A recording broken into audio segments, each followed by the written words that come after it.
boy him. We'll just jam boy him.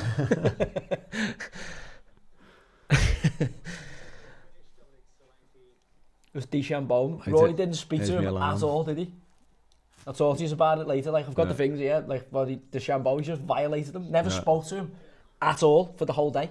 Not even, like, just shook his hand at the end. Never said, like, well done or good luck. He just shook his hand at the start. Shook his hand at the end. And that was it. Well, he's roasted them a few times before, hasn't he? Yeah, I think they've got a bit of beef. We are live. All right, we're live. I'm trying to book in the comp here. Go on, I'll give you a nod. Welcome, Common Sense. We're back on a Monday. Loads to talk about tonight, not just the football. As always, there'll be a few hot takes. People will think we're trying to rage bait or whatever they say. But we're not. Just what I think. If you don't like it, then tough shit. Unfortunately, we say what we think on this show.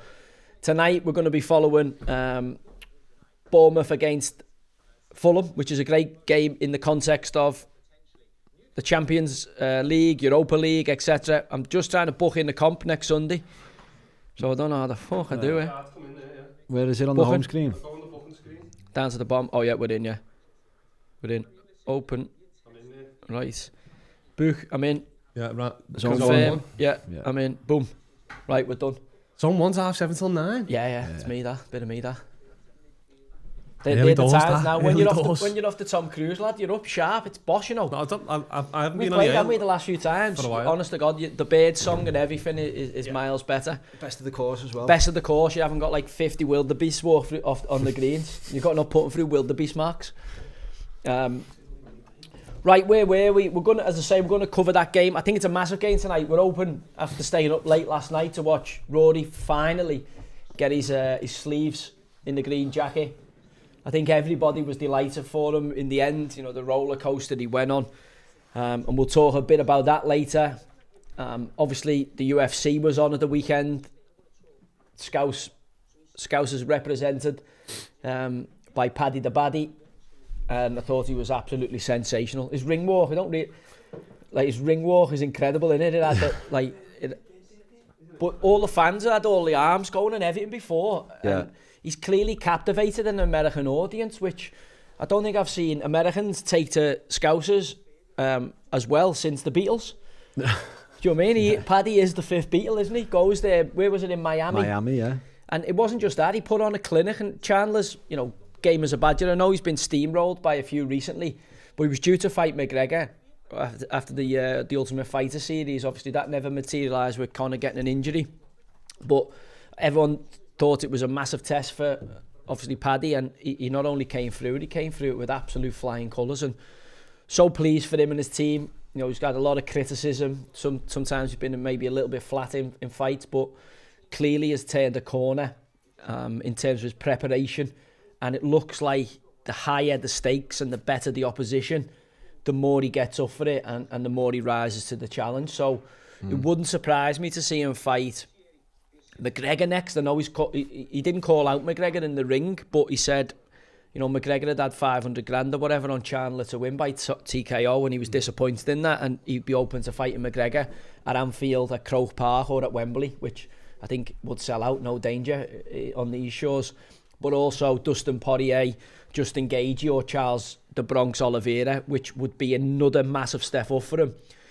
But, he's got the momentum at the minute, the belief, the confidence, and he looks like he could eventually fulfill his potential and maybe become a UFC world champion.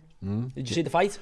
No, I didn't see the fight. I was consumed by golf and football this weekend, so I didn't really have any space for the UFC. Caught a couple of the highlights. He choked them out, didn't he? Yeah, he was fantastic. His striking, everything looked good. Chandler just couldn't get near him. We looked in incredible shape. I mean, he's big for the weight. How he gets down, and he balloons in between fights, doesn't he? And interestingly, we were with somebody Thursday who podcast Noah said to come out fantastic. Ricky Hatton, who was another one who ballooned between fights. And listening to Ricky, said if he had his time again, he would probably do things a hell of a lot differently. And when I look at Paddy, I just think if he wants to become a world champion, I know you're closer to them with Molly and that, but if you want to become a world champion, you've got to have a world champion lifestyle, haven't you? You can't be getting stoned and getting on the fucking pies in between fights. It's just, you get away with it while you're young, but as Ricky points out, it just fucking catches up with you. Yeah. Have you come across him before? No, he's from Highton as well, he isn't he? sounds, you know. Strangely, yeah. Yeah, I'd come across...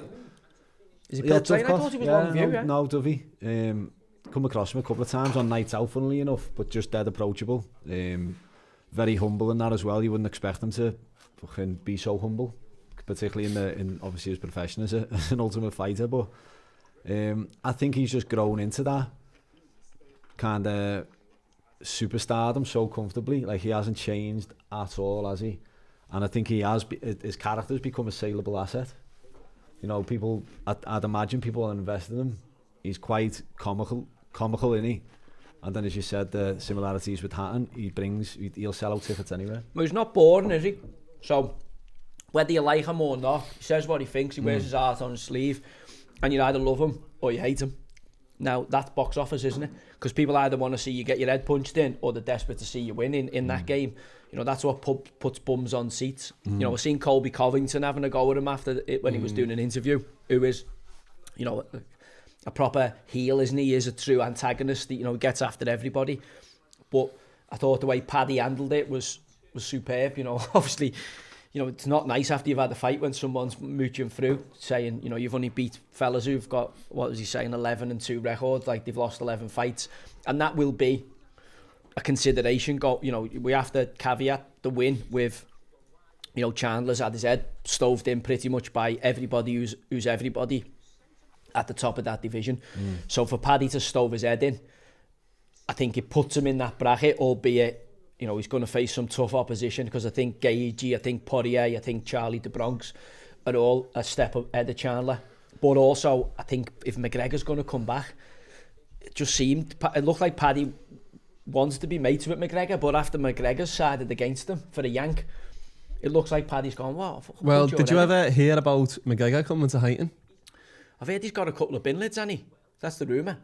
Well, apparently he come to Highton and turned up outside Paddy the Body's gaff or something, was like looking for him. Oh no, I never knew about that. Didn't know about this. Yeah, No, yeah. Oh lad, it was huge news at the time. I don't know where you might have been in Marseille or somewhere out the country, but he'd come over and gone on this bender.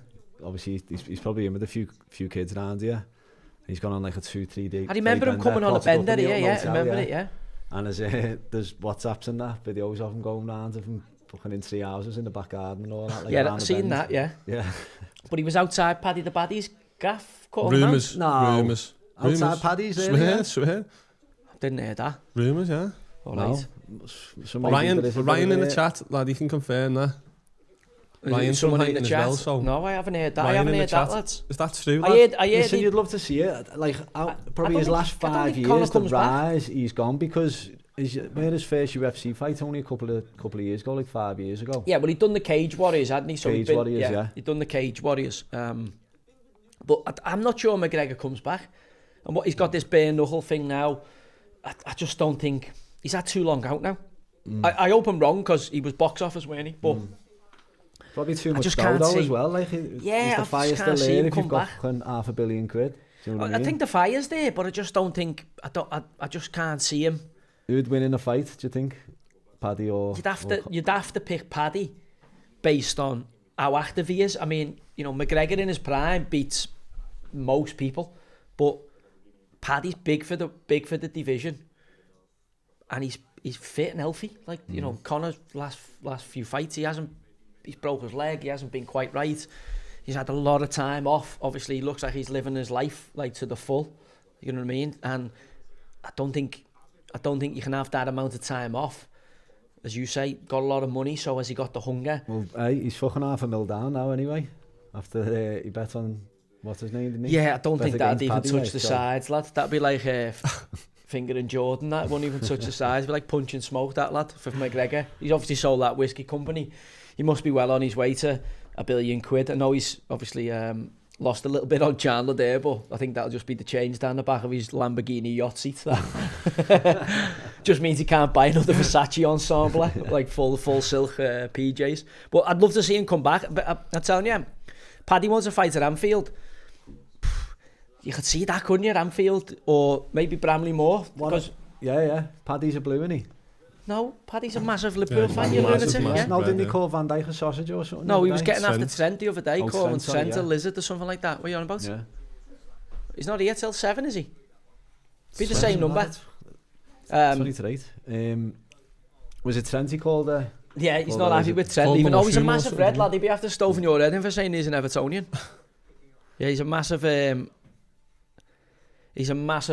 Liverpool fan. Proper goes home and away and all that, doesn't he? Other news about the shows or about the news from Goodison Park after the last game I know, against yeah. Southampton? Don't know whether we Has can leak become that on public? here. Can we not leak that? No, we'll keep it stum then.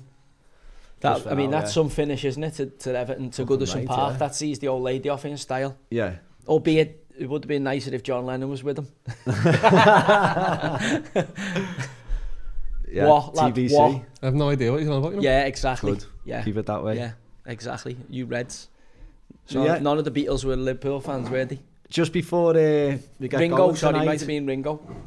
as always, can we get a few of the fans' predictions in the chat room? Yeah, predictions I in think the it's going to chat. be a high-scoring game, and then do you want to talk about the weekend's football? We've got a load of Bristol Rovers fans here. Yeah, A I've load. told them, obviously, we're going to talk about some of the situation at the club. I think it's only right, isn't it? I mean, I've kind of kept me powder dry because I didn't want to affect the performance, but now, with 4 to go, they've just dipped into the relegation zone for the first time. They're now 2-7 on to be relegated. Barton have got the noses in front and they've got great form. I think since Gary Bowyer's taken the job, he's united the club. He's good egg, Gary, steady citizen, knows the division, united the players and aligned the players to what the club's about. And they've got, currently, I think if the season started when he came in, they'd be 10th in the division. So he's picked them up. They've also got a game in hand. A bird in the hand is better than 2 in the bush. So I'd always want, the points on the board. But now the fact that they've gone above them, I do really worry for Bristol Rovers. I think from what I'm hearing, toxic, the most toxic culture that you could possibly imagine. And I mean, do you want me to go into it now, or do you want me to talk about it now? No, we can wait. Let's do pre-match and then we'll do it. So I'll talk about it later, and I'll go through how what's kind of happened to the football club to lead it where it is. Obviously, what accelerated me out the building and my group out the building, and then the current situation, because I think a lot of Bristol Rovers fans are in the dark as to what's going on there. And again, I know an awful lot about it, and I think it's the right time for me to explain it, because they deserve it, really, when I think about it. I'd want to know if I was them. So I will get to it later on, but obviously this is not a Bristol Rovers show. I also want to talk about McIlroy. You know what I mean? So we'll get to Rory. I think, Rory's got to make changes to his team if he wants to chase down majors. I think he was very, very lucky boy at Augusta on Sunday, because if Tiger Woods was around, he was dead. Tiger would have executed him on about the 13th. Luckily for him, DeChambeau, I think, is emotional. He was playing to the crowd. You've seen that. He wants to be liked. And I think that's DeChambeau's biggest downfall. And I think Rory not speaking to him the whole of Sunday psychologically violated him, because he looked actually upset. I think he thought, we're mates. And Rory's just done him by not speaking to him. And I think that really affected him. And then as he got the pressure wave come over him, I think DeChambeau just folded. And he folded because he's desperate for approval after joining Liv, after being a bit of an outcast because of his swing and the way he approaches the game. And he did say Augusta should be a par 68 or something. I think he upset people. And I think he's tried subsequently and done really well on YouTube and that to change his PR, change his public opinion, and via the US Open wins. But again, he looked on Saturday when he finished, he held a great putt on 18, and on 16 before that, when he held a really good putt after Justin Rose missed that little tiddler. But don't forget, I think Rose lost the tournament there. He missed them 2 little tiddlers on 16 from a birdie position. He ended up walking off with a bogey. And DeChambeau held it and turned to the crowd and started trying to feed off the crowd. And then he was walking through the gallery with his arms and all that. And I was just thinking at the time, no. You have to be an assassin. Tiger was an assassin. Yeah, he was a freak of nature. But to be a serial winner, to win like that, there's a coldness to you. And I thought Rory, in between the big pangs of emotion, because you could clearly see the pressure weighing down on him. Now, it would do. You're going to become the second man in 50 years to win a Grand Slam. He becomes the best European golfer, bar none, with that win. He can't be questioned. The best golfer of his generation. the best golfer in Europe's ever produced, because all your Sevis and your Tony Jacklins, none of them have won what Rory's won. And I think if he changes his team now, he's got to make big changes now. If he does, he could chase down Tiger, he could get to Jack Nicklaus, but he's got to do them now. Yeah, he's certainly shifted, and he's got back with his missus and that. Yeah, it was a strange one, that, wasn't it? He's got his daughter out in public, taking part in the par threes and all that. He looks more like last year, maybe the last couple of years. He's kind of looked this dejected loner, hasn't he, really, Rory? Maybe it was because of the divide of Liv and the PGA and all that, but... Well, he bore the brunt of it, didn't he? Yeah, well, it looked like it really affected him, to be honest. Well, he did, because then what happened was Fincham and the PGA fellas turned turk and then said they were going to merge. Yeah. So he will have felt isolated, and obviously he's got his private, whatever was going on in his private life, and on the golf course and the tour he was defending, and he made himself a big, he could have got more than them all to go and join that Live, and he stayed loyal. And then what happened was he got backdoored, and he must have felt, what the fuck's going on here? And you really felt for him. What? I mean, yeah, I like him, but just to bring it back to what went on between him and Bryson, don't you think Bryson was trying to emulate what happened in the US Open? He was still running off that energy. Yeah, but he didn't play with him in the US Open, did he? Rory was in the group in front, and he speaks about on the 15th tee he had to wait for Bryson on the 17th tee because they were fit, because the way that course was set up at Pinehurst, you have to wait. And you're seeing with Rory's double bogey on the first day, on the Thursday, he was waiting for that Battier who was having fucking 10, 12 practice swings before playing into the 13th, and then he hit the ball on his line. Rory's notoriously a quick player. He hit over the back of 13, so he's ready to go, and he has to wait. He takes 10 practice swings, Battier. They went on and videoed it, Paul McGinley, and then he hits his ball on his line, so then he had to wait for Battier to walk to the green, mark his ball, and by that point Rory had waited 5-6 minutes, and he'd lost his focus and then chips it in the water. Makes a double.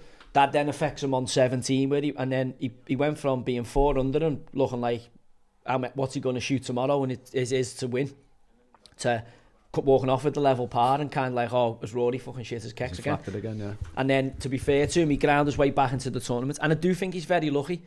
He's very lucky that all the top golfers in the world who could take him on, Brooks Koepka, John Rahm, have been at Live. So Live isn't conducive. It's like being a boxer and fighting 9 rounds, because they're only playing 3 rounds.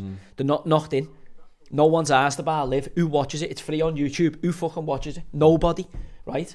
So if you're a boxer and you only fight 9 rounds for the season, and then all of a sudden in the majors you've got to fight 12 rounds, you're fucked. Mentally, physically, you're going to have that seed of doubt in there. To be exceptional, there can't be any doubt. So I do think the PGA Tour players and the European Tour players have an advantage, because you're fighting the full 12 rounds, you're playing for the full. I think the Live players are at a disadvantage, and you look at all of those lads, Patrick Reed, Koepka, John Rahm, Joachim Neiman, they're all just a little bit short of what's required to go on and win it. Bryson. And I think, Rory then, the main dudes on the PGA Tour, Scotty Scheffler is just coming off an injury, albeit he played really well, the tournament before, where he had a 62 and a 63, and Min Woo Lee just nipped him to the tournament. No pun intended. No pun intended. But he, Xander Schauffele's coming off the back of, who's challenged for majors, coming off the back of like Till Latin, who was a Live Tour player, ran out of gas again, because I think if they were all playing on the PGA Tour, they'd be battle-hardened and knocked in. Metal, Justin Rose has pushed him. Good point. Who's a boss golfer, Justin Rose, but he's 44. Forget Rory's 39. Like 44 for a golfer, weirdly, is old. Even though it's, you can play until you're 50 odds to get on a Champions Tour. Not now, though. You won't stand the sniff with the new lads, like the way they're hitting it. But if Rory plays well, no one can touch him. Like Bryson drives it well, but if Rory drives it well, like no one plays as well as him. So he could now. The next major, the PGA, is at Quail Hollow. Well, Rory usually shoots the fucking lights out in that tournament anyway, so he's got to be massive favourite going into that. And then you've got the British Open at Portrush. Of course, he will have grown up on, and obviously shit the bed there last time in his opening round. Did he start like double bogey or something? And he was obviously on the back foot then, because the pressure of being an Irishman winning in Ireland. Shane Lowry ended up winning it. But I think Shane slipstreamed because it was all the pressure was on Rory's shoulders to be the first Irishman, and I think he really thrived in that. Yeah. Fucking Rory. Fucking this is not the Rory show. And he had it a bit this weekend, didn't he? He's there. He's a phenomenal golfer, but I think even his interview Saturday after the round, he said, I'm not going to stand here and talk for 10 minutes about Rory McIlroy, because he's now known as Rory's mate, isn't he? And he's not. He's a phenomenal golfer in his own right, but Rory is the man. Sixth man in history, first European to win the Grand Slam. And you've seen on that 18th green, the pressure come out of him, didn't you? Yeah. Like the emotion. You know, imagine what his family went through, and they, you know, I aged about 8 years watching him, and I wanted, you know, Rose to win it. Yeah. Like I can't imagine what his people wanted. It's a bit similar to after Tiger Woods in 2019. It was just proper cinematic television, wasn't it? I think it's better. But also, let's be honest, we can't, he's won. That's a sixth major, isn't it? Is that sixth major or fifth major? He's got 2 PGAs, a British Open, a US Open, and a Masters. Is that his fifth? No, sorry, that's his fifth major. Yeah. Now he's obviously how many behind? What's Tiger? 15. Fucking hell. Yeah. Jack Nicklaus. More By the way, hang on a minute. There's 4 majors every year, right? We're talking here. Quayle he could win this year. He's got to be favourite for that. And the Opens, he could win 3 this year. Do you think he could do the Grand Slam this year? Possibly. It'd be hard. I think it'll be hard because I don't know where the US Open is, but you'd have to have him favourite for the British Open and the PGA just because of where they're getting played. He'd have to be, because he knows the courses better and plays them better than anyone. All right. US Open, I don't know where it's getting paid. Bethpage, but sorry, I should know. So it's fucking hell. Oh, that's the Ryder Cup. That's the Ryder Cup. I'm thinking it's at Bethpage there. I don't know where the US Open is this year, but the other 2. And now he's got that pressure valve released. And to do it, it's going to sound controversial, this. And I feel sorry for the fella, because I know he's had an enormous amount of stick. Harry Diamond, his caddy, has had a ridiculous amount of stick. Some of it justified, some of it not justified. And Rory spoke about that yesterday. They met on the putting green at Hollywood Golf Club when he was 7. And Rory said, I've always looked up to him as his older brother. And I just thought, when I watched that, I watched it intently. It's the first time I've watched a golf tournament, every minute of it, for 4 days. Rory McIlroy should have absolutely pissed that tournament. It shouldn't have even been close. And I think if he had a top and elite caddy, because it is about the golfer, but it is also about your team. And I'm not saying this fella is shite, because I don't know him well enough, but I was watching stuff and shots he went for, and I was going, oh my God, what the fuck are you doing? And there was interaction between the 2 of them, and he clearly doesn't listen to him. He clearly doesn't respect his opinion on golf, because he takes no notice of what he's going to do. So there was a shot on the 9th where he went through a gap in the trees. He played an incredible shot and missed the putt. All right, over the bunker. He's cut it, yeah, but he's cut it through a gap in the trees. But I think an experienced caddy there is he walked over to Rory and he just got fucked off. Yeah. He just went, basically, he might as well said to him, hey, Harry, do us a favour, fuck off, mate. Legged him. Played an incredible shot, right? But that could have gone so much wrong. It didn't. There was a few shots over the few days before that happened, but I'm just going to talk about the last round. It didn't. He misses the putt, all right? Then you go to the 11th. Now, I haven't never played Augusta, and I'm only a 5 handicapper golfer. I'm not, but I know that if you're in the trees there, you just have to take your medicine.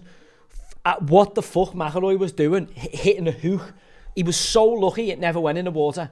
How it stayed out the water, I'll never know. And if that goes in the water there, I'm not sure he wins that tournament, because where Rose was and how Rose finished, Justin Rose wins it.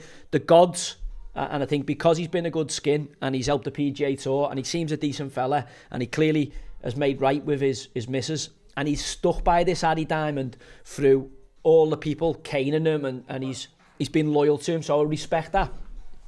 But any proper caddy there would have been like, they did tin cupped it where they get it out your bag and just snap it and go, you're not hitting that. Yeah. Why? Because I've just snapped it over my knee. Chip that down there now and get up and down. Now, as it was, he got away with it because it somehow stayed out the water. Over the top of that, Bryson DeChambeau went for the pin, puts it in the water. That's the end of him. All right. Then you get on to 12. Then you get on to 13. 13, he hits the most incredible shot. Now, you might argue, well, what, the caddy not saying anything there helps him. Well, by the way, that was the shot. You've seen all the pros were hitting a big hook into that green. Listen, Rory played an incredible shot almost reminiscent of Tiger's. Similar when Tiger won it. But that's the shot. You hit it at the bunker with a big draw, and if you bail it out into the bunker, then you can get up and down from the bunker. All right, he executes it to perfection. Difference between him and Tiger. Tiger knocks the putt in, Rory misses it, right, which still left the tournament open. Then you get to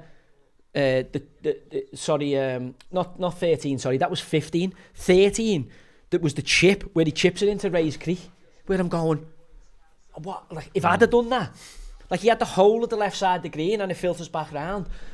I'm going, what the fucking hell was the caddy? Where's the caddy there? Just composing him, getting hold of him. Because I think your job as a caddy, as a psychologist, it's knowing when to press the button and when to pull him off. And I don't think, for as nice as this lad is, I think they're too matey, and I don't think he's got the authority. Now, why I'm saying this is, when you're at the top of your fucking game, right, that's when you need, like Fergie getting rid of Beckham, Yapstam, Carlos Queiroz, Steve McClaren. When you're at the top of your game, if you read anything about the best who end up building dynasties, and they're not afraid to make bold calls when they're winning. Now, it's ruthless, but I think he's been incredibly loyal to Harry Diamond. They've now won the major, so he's got the monkey off his back. This is the time to cut the umbilical cord and go and get himself the best caddy in the world. Go and find the number one caddy in the world. If he does it, I think he's got an outside chance of catching Tiger Woods in terms of winning majors. Yeah. Now, yeah, and if he does it and it works really well, he could be the man. I didn't think anybody would get to Jack Nicklaus. He could, all right, because he's won 6. If Rory plays from now to Justin Rose is 44, Rory's 35, all right, so that's 9 years. All right, let's say he's going to stay fit and healthy because he's got a great golf swing and he looks after himself incredibly well. Travels around the world with the best of the best, private jets everywhere, best physios, etc. I think the way Tiger was and the way Tiger grounded in on the range, I think Tiger's body paid the price, and he just played through injuries. Tiger was a bit stupid in terms of looking after his body. I don't think Rory is. Cass, can keep the noise down. All right, just do it through there for us. So what happens then is you've got 4 majors, let's just say from 35 now to 45. That's 10 years of 4 majors a year. So that's 40 majors. All right. You'd have to fancy, if Rory plays well, Rory wins the tournament. That's how good he is. I know Scotty Scheffler's there. I know they're all there, but nobody has got the game that Rory's got. I think there's too many variables. I completely understand what you're saying. I'd agree. So if Rory wins one major a year, all right, even for 10 years. Fast though, innit? All right, if he wins one major a year for 10 years, all right, that's 10 more majors. That's 16. What's Tiger got? 16. Just get the majors up for us there. And Jack's 19, isn't he? So let's just say, and you got to say, Rory's longevity, Rory could go all the way up to 50 because of the way he looks after himself. So that's another 5. That's another 5 times 4. That's another 25 majors. Yeah. Right? I do see what you're saying, yeah. But 4 times 5, no, that's even to 20. 4 times 5. That's another 20 majors. So he's potentially got 60 major tournaments to win. I'm not saying he's going to win all of them, but let's just say he converts a 4 for them. Do you know what I mean? He's ahead. He's in the Nicklaus bracket. And now he's got that monkey off his back. Yeah, he's got the load off. And he should win, let's be honest. He should win at Quail Hollow. Nobody's got a good record as him round Quail Hollow. Every time it's there, he shoots the fucking lights out. And the Open. The course suits him. The Open is in Northern Ireland. He's already had a dry run of the pressure. The pressure's now off him because he's got the Grand Slam.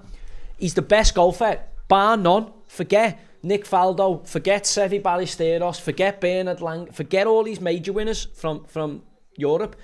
Nobody from Europe has won that Grand Slam. You've got Tiger, Saracen, Ben Hogan, Jack Nicklaus, Arnie Palmer, and now Rory McIlroy.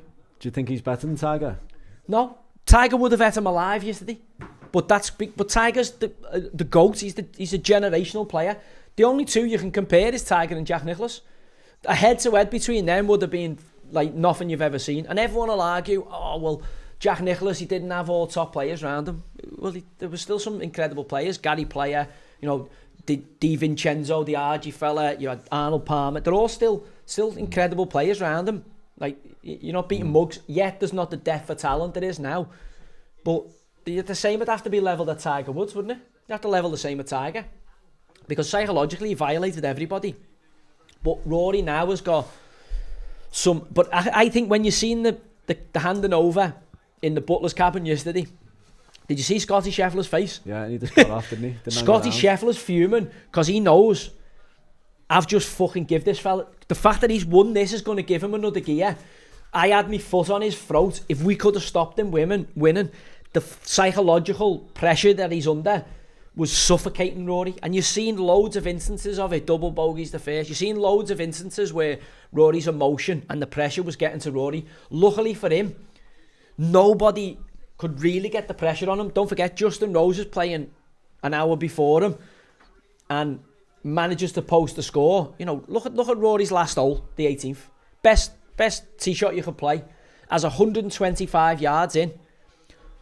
Like, I'm fuming on Sunday if I missed the green in that bunker, alright? Puts it in a bunker that he should never have ever put it in. Plays a really good bunker shot and then misses the putt on the low side. Like 10 handicapper stuff.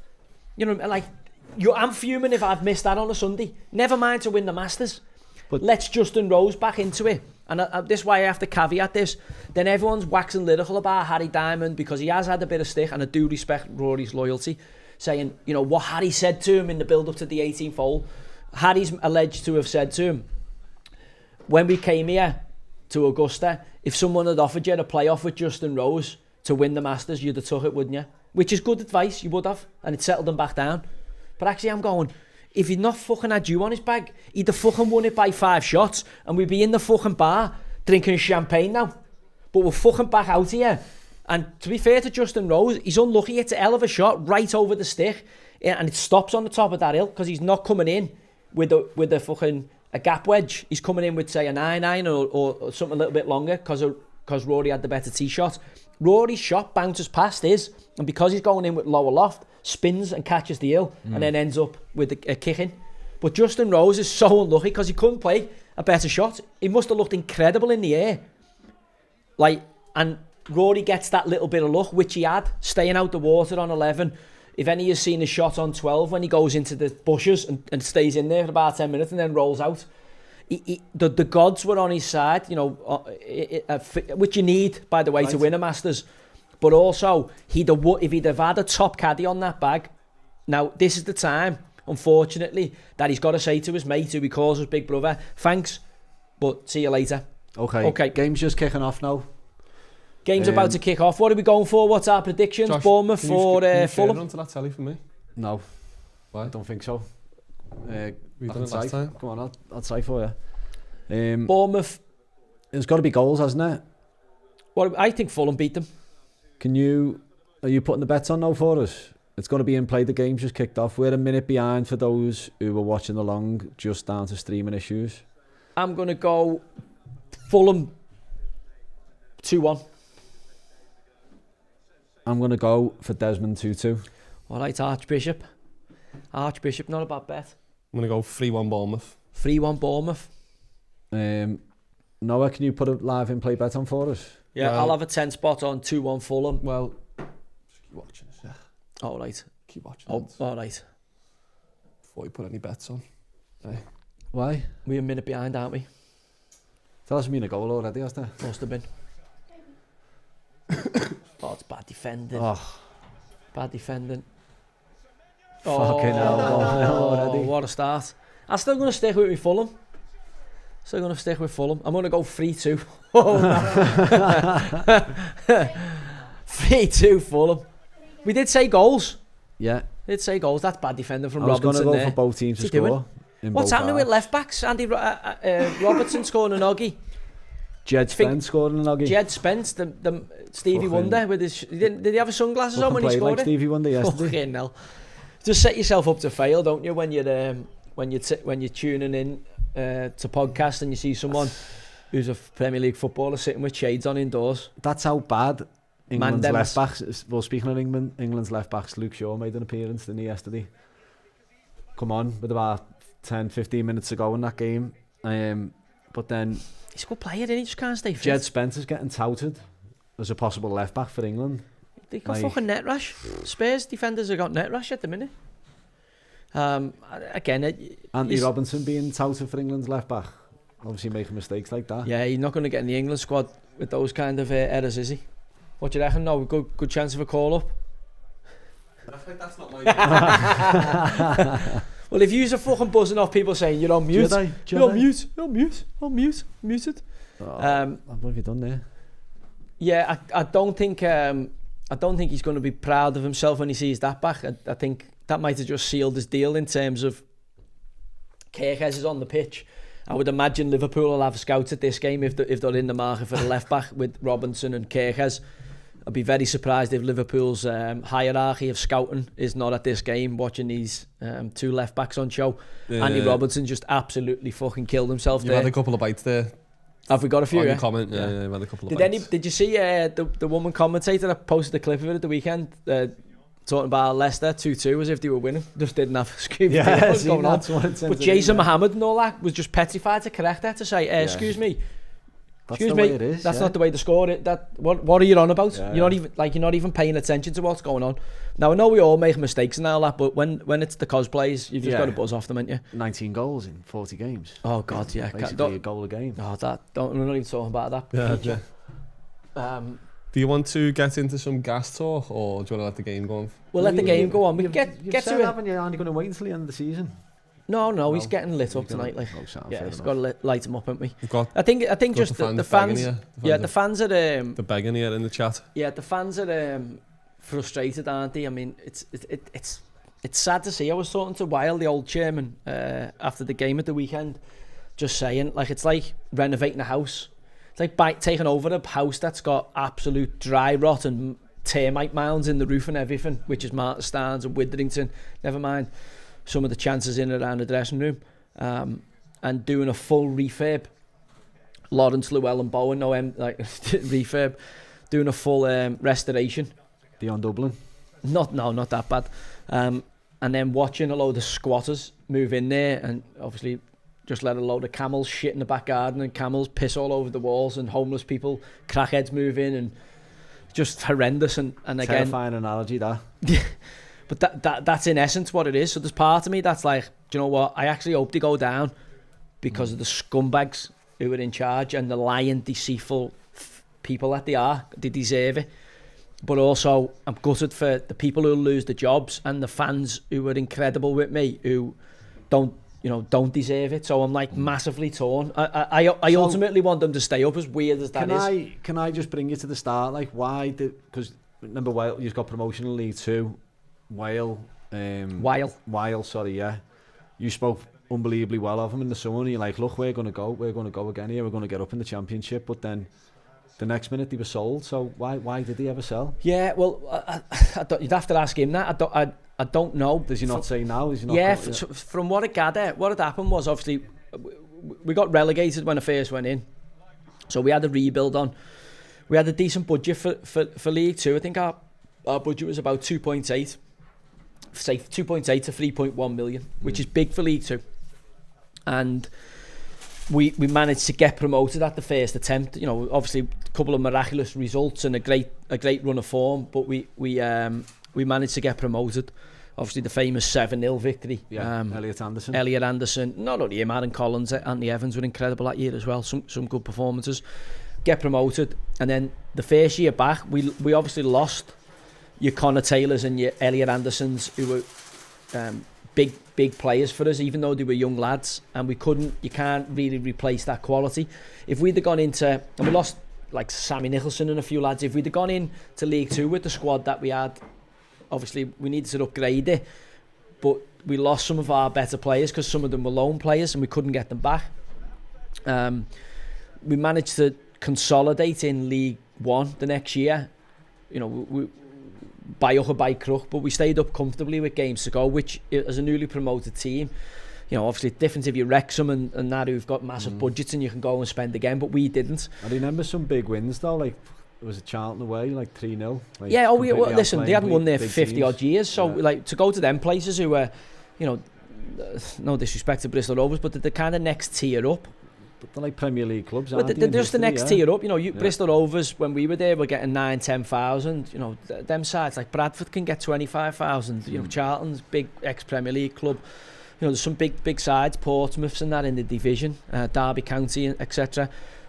But we stayed up, and we had some good young players emerging that we converted a few loans like your James Conleys and that into kind of senior players, Anthony Evans, Aaron Collins and that, young lads grown in confidence, and they done really well in League One to keep us up.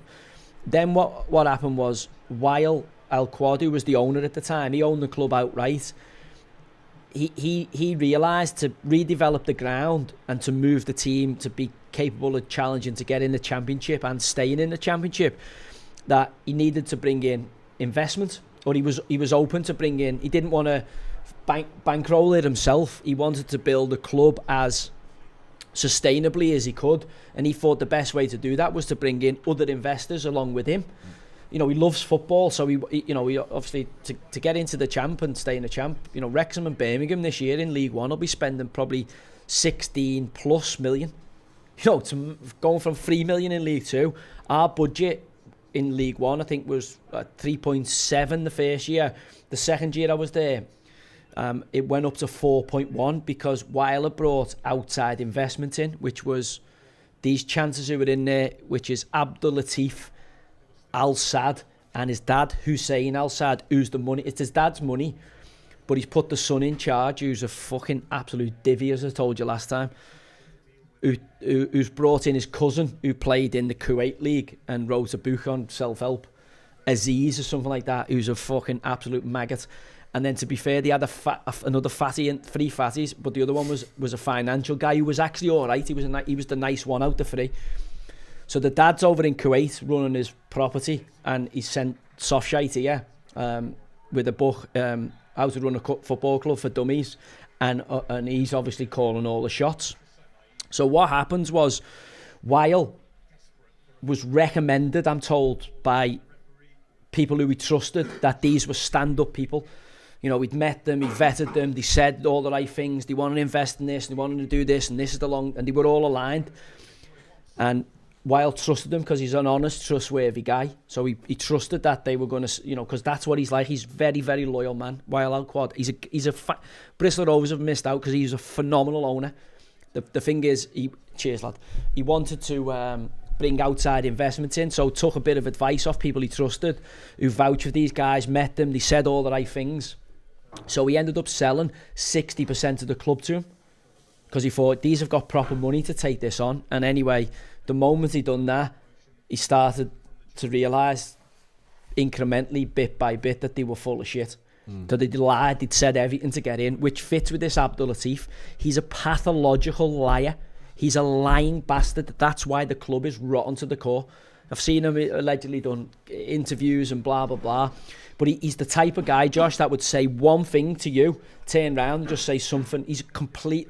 It's probably because he's a Nepo baby, and the dad's obviously the way he is and done the hard yards and earned the money, and then he's trying to prove to his daddy, but he's a fucking idiot. Just a classic Nepo nugget, no clue, been given everything and thinks he's read self-help books and fucking psychology books, and then his partner in crime is this Aziz's cousin, who's a fucking imbecile. I think he played Division 16 in America and played in the Kuwait League, and honest to God, lad, 2 of the biggest buffoons you've ever met.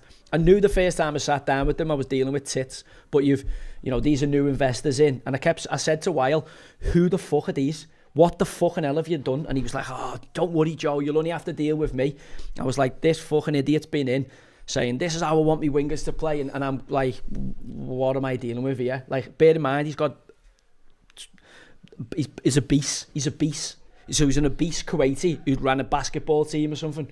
So I'm like, what is this thing that's talking to me about football? Well, only daddy, I'm like, so I kept saying, I was saying to Weil, why have you done this? And he's like, oh, don't worry, you'll only have to deal with me. Just don't worry about him. You don't have to have any dealing with him. I didn't know at the time he'd sold 60%. I thought Weil owned the majority. So I thought, well, that's fine, because Weil's still the boss, and I'll speak to Weil. And then as the months went on, I realised more and more it wasn't. Actually, Weil didn't say what the percentage was, because it's none of my business as the manager. But it turned out that these were actually had the majority share.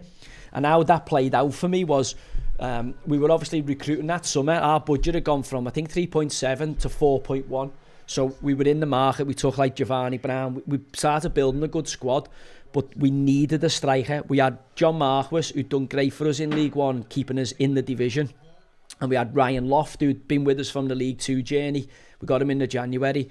And while bringing him in was to give us a bit more firepower to try and get us out of the division into the Championship and redevelop the stadium and the training ground, etc. So Wile's intentions were right. And at the time of the club, the decision-making group was myself as the manager and my staff, Eddie Jennings as the sporting director and recruitment guy, Weil as the owner, and Tom Gorringe as the chief exec. Now, we all had disagreements on things, but we were all aligned. Like, it was a really good working relationship. We'd sit in a room and we'd discuss transfers and whatever we were doing. We mightn't necessarily always agree, but when we walked out the room, we were together. And that filters then into the playing group, because the players know there's clear leadership there. And, if there's a problem in the dressing room, we can resolve it pretty quickly, because we've got a really good chain of command where everyone in the club feels respected, everybody in the club feels valued, and we ran a, real policy of looking after everybody. Yet there's going to be the fucking divvies out there who say, we kicked out the recruitment guy who couldn't do keep-ups. Yeah, it did, because he was a fucking little grass who was going back to Tommy Witherington, who was another dishonest piece of shit. He's just got his team, incidentally, Aldershot to Wembley, but you couldn't meet a bigger maggot in your life. Martin Starnes, who came in, when he left the club, I think he had 6,000 unread emails. He's the CEO of the football club, and when Weil sacked him, he had 6,000 unread emails and I think over 100 unpaid invoices. Wow. All right? Just wanted to work at home after COVID and didn't want to do a fucking day's work. One lazy bastard who was completely useless at his job. Thankfully, Weil appointed Tom Gorringe, who was brilliant. Tom, young, hungry. Tom was the one who got the temporary stand built at the bottom. And the new owners came in, didn't like Tom because there was a few issues with planning permission. But Tom knew if he just built the stand, there would have been somebody who objected it. So he said, right, we'll just build it. And then once it's built, it's going to be hard for them to because it's going to be half the city that want it built. So, he kind of took a chance on getting it built, and then there was a few teething problems. But Tom redeveloped the fan zone because we were selling out all the time in League Two, and obviously the fan base and the club were on the up. Yeah. Now it's down at like 6,000 or less tickets. Like, you couldn't get a ticket for Bristol Rovers at the end of that League Two season. Like, you literally couldn't get one. And Tom Gorringe and the fan experience, deserves a lot of credit for that. The old sads, these nuggets, get credit for it. They don't deserve any credit for it because it was nothing to do with them. That was Tom Gorringe, who's a brilliant CEO, and I think he's now just gone to Swansea. So Tom's fantastic, youngest CEO in the country. Great appointment by Weil, giving it to him, and it brought new energy to that position because Martin Starnes was fucking useless. I mean, useless. I think he's at Yeovil now, but he's a fucking lazy, useless twat. And his partner in crime was soft-shite Tommy Witherington, who was the director of football, who 3 times or 2 times when the manager got sacked, popped up in the dugout. Another lying, deceitful piece of shit. He nearly died last week, something like that. He had a bad turn. I wouldn't have been bothered if he'd have snuffed it. Wouldn't have given a solitary fuck. It'd have been one less scumbag off the planet who can't tell the truth. So I'm all for them going in the ground. No bother. No, absolutely zero empathy for people like that. And when I see him, he'll get his comeuppance. His son's that divvy off the telly who does the dancing on ice, and his other son signs to him everywhere he goes and ends up as the grass in the dressing room. He's the one who got the kid sent off in the semi-final by diving, which turned that tie on its head, and they've ended up getting to Wembley, and I'm desperate. They got done 7-2 by York at the weekend. I'm desperate for them to lose at Wembley, so I see him crying on the pitch. Nearly 2-0. No chance. All right, so Starnes and Witherington get cleared out when we go down into League Two, and they get cleared out because Weil wouldn't get rid of them, and we're telling them how bad they were, and Weil still stuck by them. And how he done himself in was Weil had a trialist coming over from Jordan, where he's from. Must have been to do his mate a favour in the under-16s or 17s. So he texts Tommy to say, listen, my lad's coming over, he thinks he's a good player from Jordan. Can you make sure he goes into the academy and they have a look at him? And Tommy, being a deceitful, despicable, lying cunt, yeah, boss, no problem, texting back and all that. And then he's sent a message to somebody in the academy basically saying, listen, I know he's going to be shit. You know, just fucking take him in. It's fucking, but you know, just kick him out after whatever it was after a week and all that. I meant to send it to someone in the academy, but sent it to Weil. Just slit his own throat. But like, it reaffirmed what we were saying, because we were saying, listen, he's a dog. Yeah. Weil wouldn't have it because he was like, he's loyal that way. Yeah. I was like, listen, I'm just telling you, he's a piece. Because I'm just telling you out the gate what I think of people. Yeah. And I can tell you loads of stories about how I took the job. I won't bore you with it, but I knew he was a piece of shit because before I even got the job, everyone earmarked him out. Like, everyone I spoke to about the Bristol Rovers job said, he's a snake. And then the first meeting I had with him, he's like, he's going to sign a new contract and he's doing this and he's doing that. And I said, not if I take the fucking job, they're not. So he was on death. Like, he used to send me messages before games, I'd just blank him. And then that Jamie Edges was his listening device in the coach's room, because we'd thrown Tommy out the building. I didn't even reply to text. He just got legged because I'm like, there's no way I'm working with him. He's gone. But Weil wouldn't sack him because of this loyalty to him. And then anyway, this Edges gets launched out because he was his man. He works for him now at Aldershot. He worked for him at Kings Lynn. He's took them all out. And there's players in the dressing room who were the same, who he saw signed, like your Josh Barrett and all that, and a few of the young kids who were just young kids. So Edges gets legged. Witherington then sends this message to Weil instead of sending it to the academy fella. So Weil now is seen completely through him. Anyway, gets his head chopped off because he's ultimately shown his true colours. Starnes goes not long after that. So then you're left with that four: me, Weil, Tom, and Eddie. And as I say, you know, we'd scrap in the room, but we always came out united. Anyway, the culture of the club then starts knitting around that leadership group. And we start to make progress, and then obviously we get promoted in League Two. Weil, because he wants to give us more ammunition, more bullets to fire, brings in outside investment that's been vouched for by somebody else who've just lied to get in. Then when they've got in, it's turned out they're fucking talking shit to him, they're lying. And then he's put his son in situ, who's just running rampant through the club, telling one thing to another one, saying, you know, Barton Gorringe, he's shit at his job, he shouldn't have signed this, he's been wasting this, and just spreading, causing little fucking issues everywhere by back saying, you know, saying to me, Tom's shit, need to get rid of Tom. He's made this mistake, he's made that mistake. So we've gone from having a really healthy culture and environment where we're all working together through, you make mistakes, it's tough running a football club. All of a sudden you've got somebody in there who's dividing everybody, trying to set people against everybody. You know, case in point, it nearly comes to the end with me and Eddie, because me and Eddie just won't operate like that. So we end up calling Abdul Latif into our office. I phoned him and said, where the fuck are you? I'm about to resign before the Oxford United game. I'm after setting him on fire. But Eddie's going to kill him. Eddie's like, nah, this is despicable, because he's been bullying people, saying, like, Tom had told Eddie, you know, I've got this Abdul Latif fucker and he's going through everything and like he's fucking causing havoc. He's having a pop at me over like getting the stand built, and like he's just come in on everyone's case, trying to cut costs everywhere, turning people in other departments against other people, like trying to cut costs. So Eddie's ended up phoning Hussein, the dad, to say, listen, your son's causing fucking murder in the club. He's fucking upsetting all the staff. He's talking about laying all people off, men and women in the club. The HR woman was brilliant.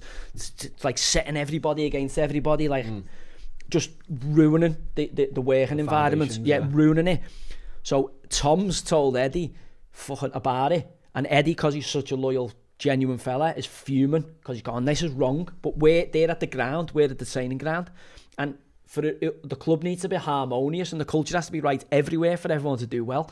And Bristol Rovers, before we got there, wasn't like that. There was loads of infighting and fractions. And with Chris Gibson, myself, Eddie, Weil and Tom, we'd cleared that out. We cleared the cancer out the club. It was a cancer-stricken patient that was dying. Like, even when we got there, we got relegated and we were about 20th in League fucking 2 before we got up. We cut the cancer out and then we motored. So that was gone, and then we've brought this cancer back in. We've basically got the worst type of aggressive cancer ever, this Abdul Latif, back in with his cronies, and it's now spreading rampant again. Now, all we know how to do is chop its head off, but now we can't, because we then find out they've got 60% of the ownership. So I'm like, I couldn't give a fuck. Like, I'm not working for this cunt. Like, but Eddie's even further gone than me. Now, usually, Eddie's my canary down the mine. Ed keeps me on the calm. And I knew it was wrong when I'm keeping Eddie on the cam. Ed's after lighting him up, and he's lighting him up because he's fucking ruining people. Like, he's going after people, this Abdul Latif. So he goes, Tom pulls Eddie and says, fucking hell, like, he's fucking causing aggro, like, we're working all mad hours, he's fucking causing all shit. So Eddie, being loyal, phones Hussein, the dad in Kuwait, and says, listen, fucking have a word with your son. Your son is being a fucking nuisance. He's causing murder in the club. He's upsetting people. What the fuck's going on? Thinking, and he goes, oh yeah, no problem. No. Ed puts the phone down. The next day, Abdul Latif pulls Tom and says, listen, don't be getting your mate to ring my dad as if my dad's going to think, yo, this and all that. This is going to get worse for you and blah, blah, blah. So then that gets back to us. So I'm like, what the fucking fat cunt? That how it is, yeah? So I phone him, he blanking me. So I'm like, where are you? All right?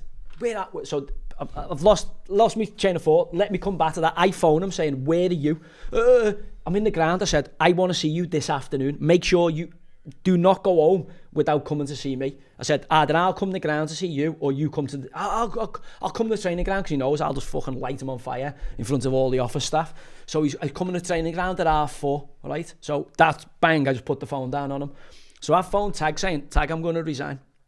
Tag's like, no, you can't. I said, I am not working for this cunt. Like, there's no way. I came here to work for a while, and now not working for a while, and this fella's fucking running rampant. I'm just not buying it at all. So I phoned Weil and said, listen, I've just fucking phoned that fat cunt, and I've just told him I'm coming to the ground if you don't come to the training ground, and he's coming to the training ground at 4:30. I don't know what's going to get said in this office here, but I'm just marking your card here.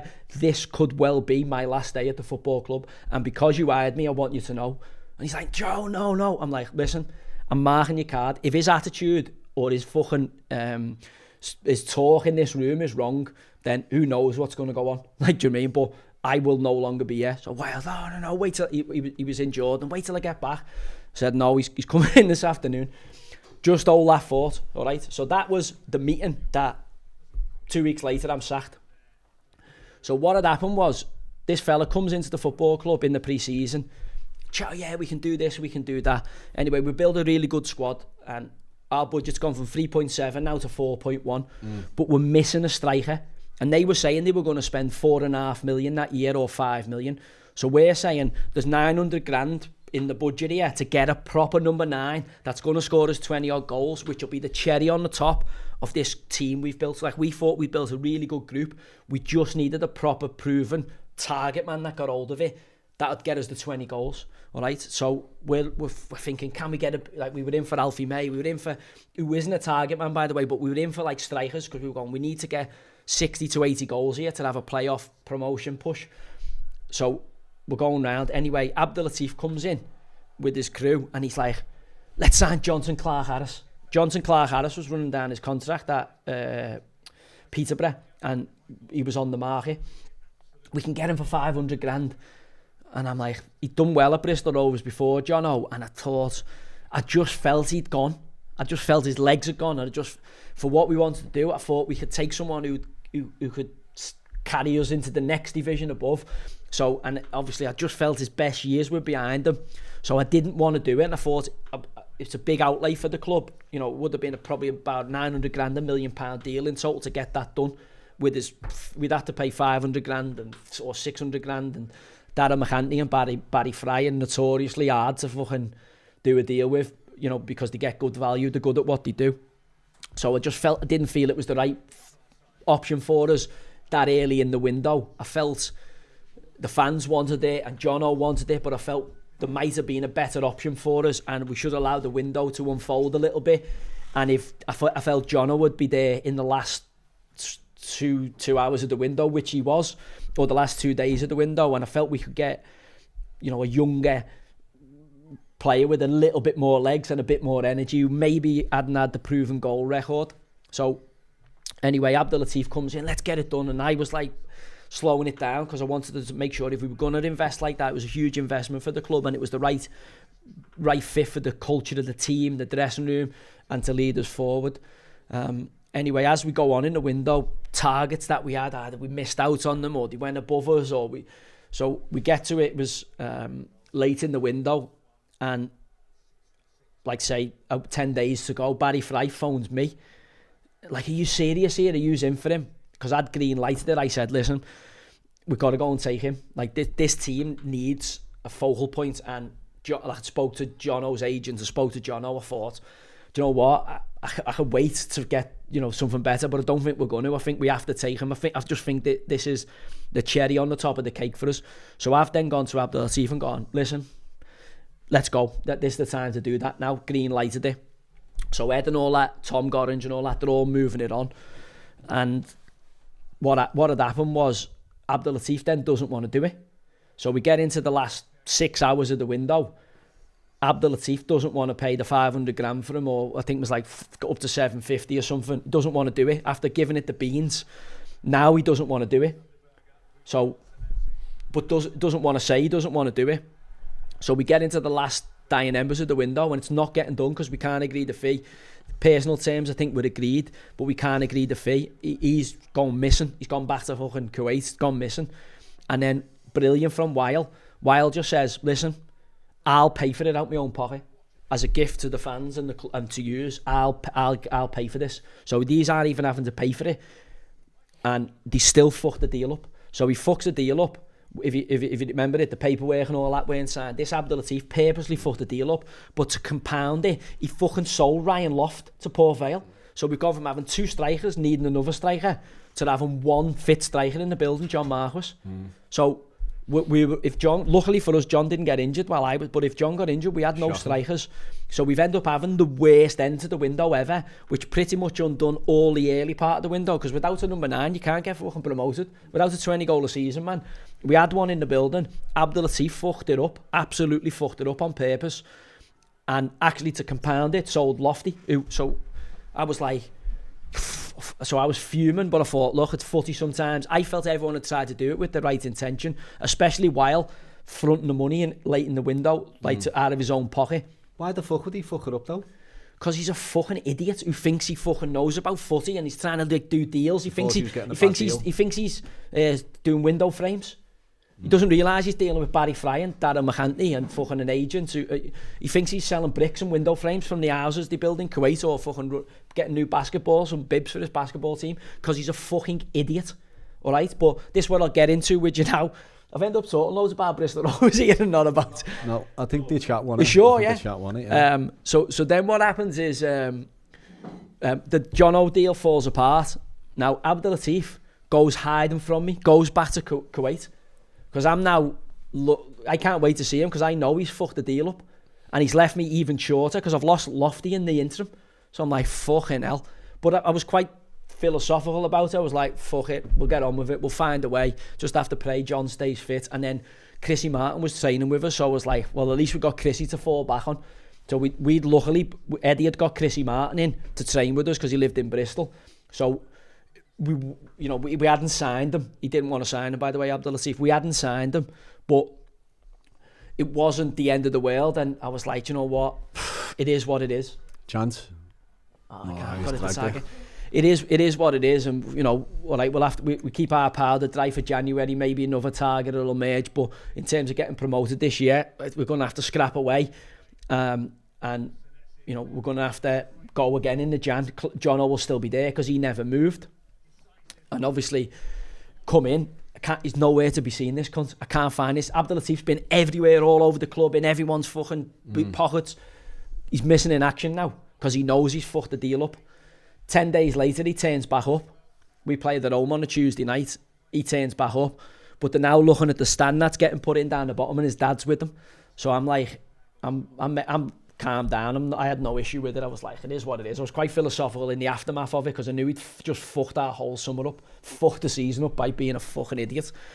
So I get to the game, and he's like a cat on a hot tin roof. Just everywhere I am, he isn't.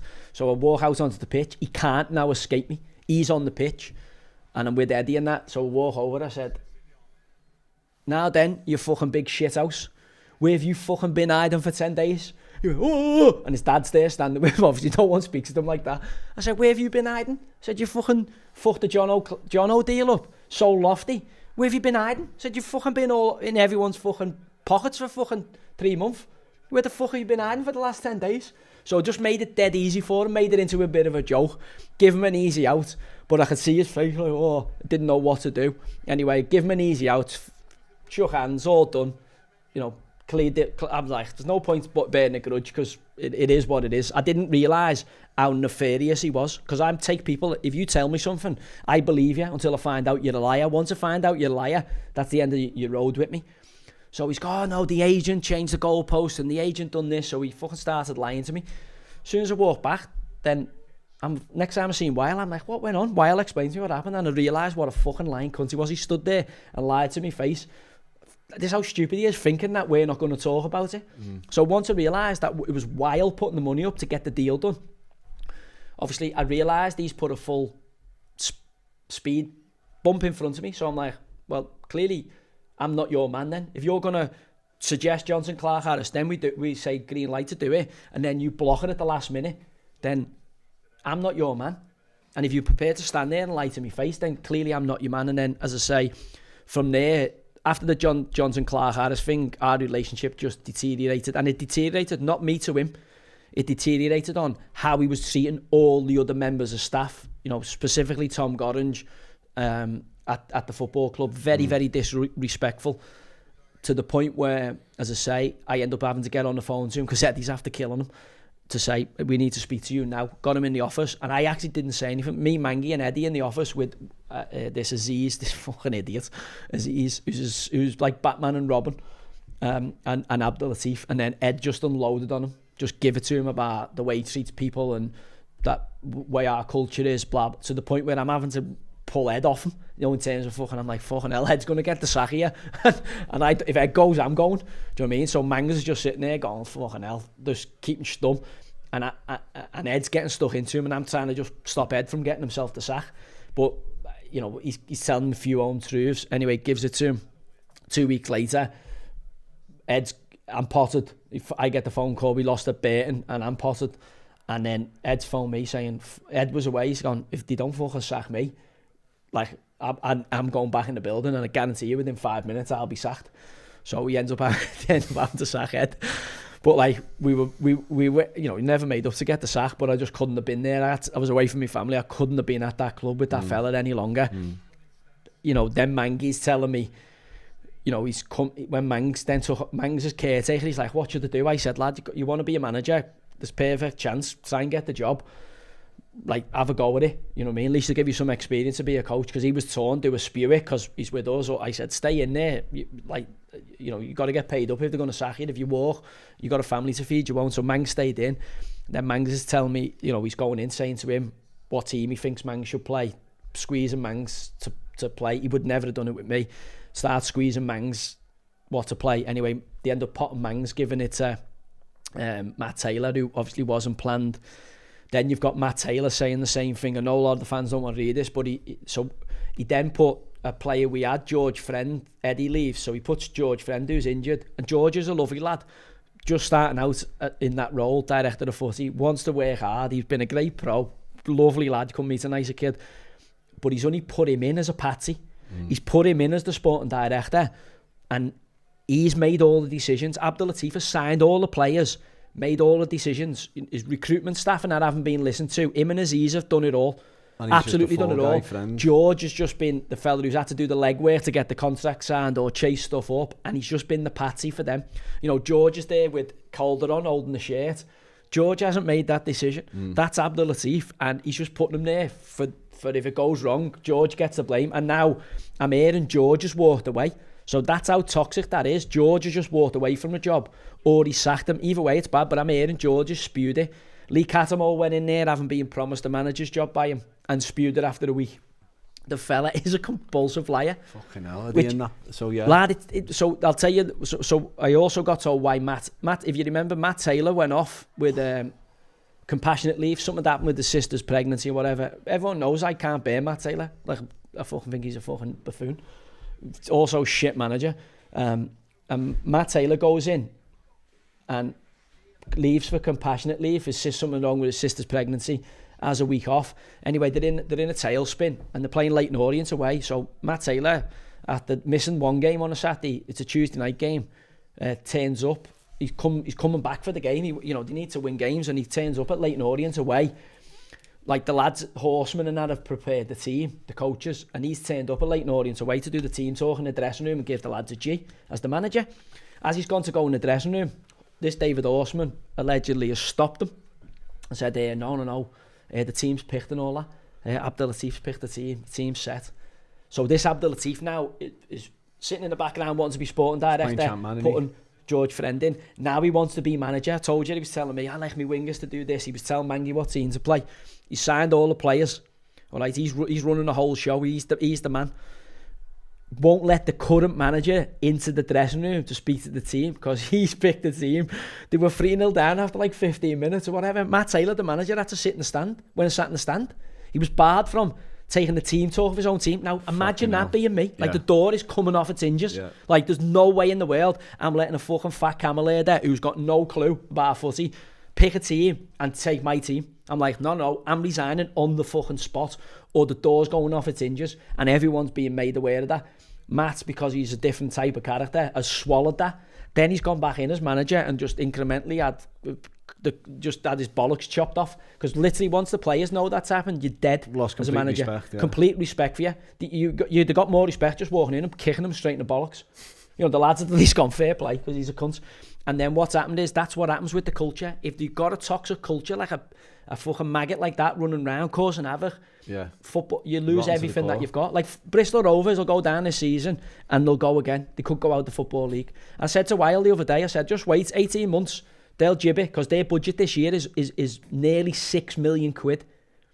So bear in mind we got promoted to 3.2. Bear in mind our first season staying in League One I think was 3.7. The second season I got sacked after 10 games. We were 17th, all right? The budget there was going to be 4.1, 4.2. They're now just short of 6 million. The crowds have gone from 10,000, can't get a ticket, to less than 6,000. That's including season tickets. They've got no saleable assets in the team. All right? Some of them lads will be on 2-3 year deals. They're on the second manager in their tenure, and there's calls now for Calderon, who's been Brighton's under 18 manager. Clearly hasn't got a fucking clue what he's doing. To be potted, so they're going to be on the third manager. They've lost the sporting director's resigned. You've had Catamol go in from Middlesbrough, resign within a week. Gets better. You had Kevin Bond, who was Harry Redknapp's assistant at QPR when I was there, who came in when Clint spewed it in League Two. We got promoted, and then Bondy I found was going behind me back saying it was all him and blowing up his own fucking what he'd done to Weil. So Weil said to me, listen, he's got to go. So in that summer when we came back from League Two, we got promoted to League One. Bondy had been going around telling people, specifically the owner or people who knew the owner, that he was the main reason why we got promoted, because he mustn't be a team man, all right, which we thought he was. You know what I mean? We thought he was. So the owners come to me, Weil, and said he's to go. So I'm now. I haven't seen this for myself, but I now have got to get rid of Bondy, because the owner wants him out the football club. So I've got to let Bondy down as gradually as I can. So I felt I'd done it as well as I can. And Bondy in the end become disruptive because I think he sensed it was coming. Because when you're a liar and you tell lies like Bondy had, and he's been with Harry and all that, and maybe that's their culture, but it certainly weren't ours. We'd put Bondy back in the building and we'd had a great rapport. But then I found out he was backdooring me. So Bondy has to be moved out. All right. So Bondy moves out. We stay in the division. We're building for the next season. We brought younger staff in, Wheelo, Danny Ventry, to go with me and Mangs. And we're building for a promotion push. Then we've got this Abdel Latif coming in. All right, maggot. Going to resign before the Oxford game. Then we get him in the office. Somehow he says the words where if we just keep going. Tagger actually said to me, lad, don't resign, because make this come pay you up. So I was like, no, I don't want the money off them. Fuck him. But I made up I didn't now, because I would have let this fucker off the hook. Weil's still talking to me to keep it going. And then what happens? 2 weeks later, we lose to Barton and he pots me. Fair enough. All right. Then they go for Matt Taylor, who was when I got potted, he was still in a job at Rotherham, who was stuck to the bottom of the Championship. They had no succession plan, so clearly they end up appointing Matt Taylor a month, 3 weeks later, who was already in a job, so they hadn't planned to bring him in and get me out. They just haphazardly stumble to Taylor. He slowly starts stinking the gaff out. Eventually, after he ruins the team we had that was capable of staying in the division, they stay up. That bites into the next season because Abdul Latif now has appointed George Friend, but he's signing all the players. George the Patsy. Matt Taylor's obviously not got a say in it, clearly. Incrementally get worse. Then he gets rid of him, tries to appoint the guy who's gone to Heart, is it Motherwell? Vimmer. He doesn't take it because of a work permit issue. And then Kevin Bond, I heard, phones him and says about Calderon to get himself back in the club. Now, Bondy, you thought you were the man, didn't he? Thought he was the man. Well, you've fucking been on the staff since Calderon come in. And you clearly weren't the man. Because if you were the man when we got promoted from League 2, then you wouldn't be fucking about to go into League 2 now, would you? So this is what happens when you put lying, cheating, ungrateful bastards in situation. They fucking backdoor themselves. They absolutely backdoor themselves. And as I say, you know, Calderon now is up shit creek without a paddle. 2-7 to go down. Play Wrexham during the week, which they won't. They'll get beat. Got Stevenage at home. But I don't think Barton are going to come back to them. I think Barton could go and take 6-9 points. And if that's the case, I can't see Bristol Rovers staying in the division. And they'll go again next year. Yeah. And I said to Weil, sit tight, story, 18 months. They've put nearly 5.86 million quid they're at this year. They'll have to put probably another 4.5 million in League 2 because they'll have overhang from this season. When you look at it, you go, they're gonna within 18 months, they're gonna try and sell the club. I said to Weil, sit tight, buy it back, and we'll build it again. We'll build it again for you. Yeah. So he was laughing like, oh no, because I'm gutted for Weil. What an owner he was, what a man he was. He just didn't have the appetite to go and spend, you know, another 20 million. I think he's put about 25 million into the club. I don't think he wanted to get someone on board, so they've got 40 mil. Do you know what I mean?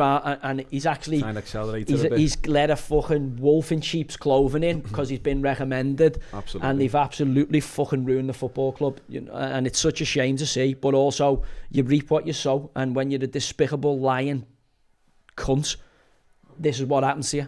Yeah. That's an incredible story, and honestly, to get the insight into all of it. Do you honestly believe if Weil just would have kept it and not look for the investment, you would have got there? Well, I know he's be in a well better position than where they are now, Bristol Rovers I'm talking about, but do you think you're built enough? Do you think you've had that chemistry? Well, we were trying to generate it, so I think Weil was happy to put, say, 4 or 5 million in a year, because probably through his businesses he'd been able to write that off as a tax loss.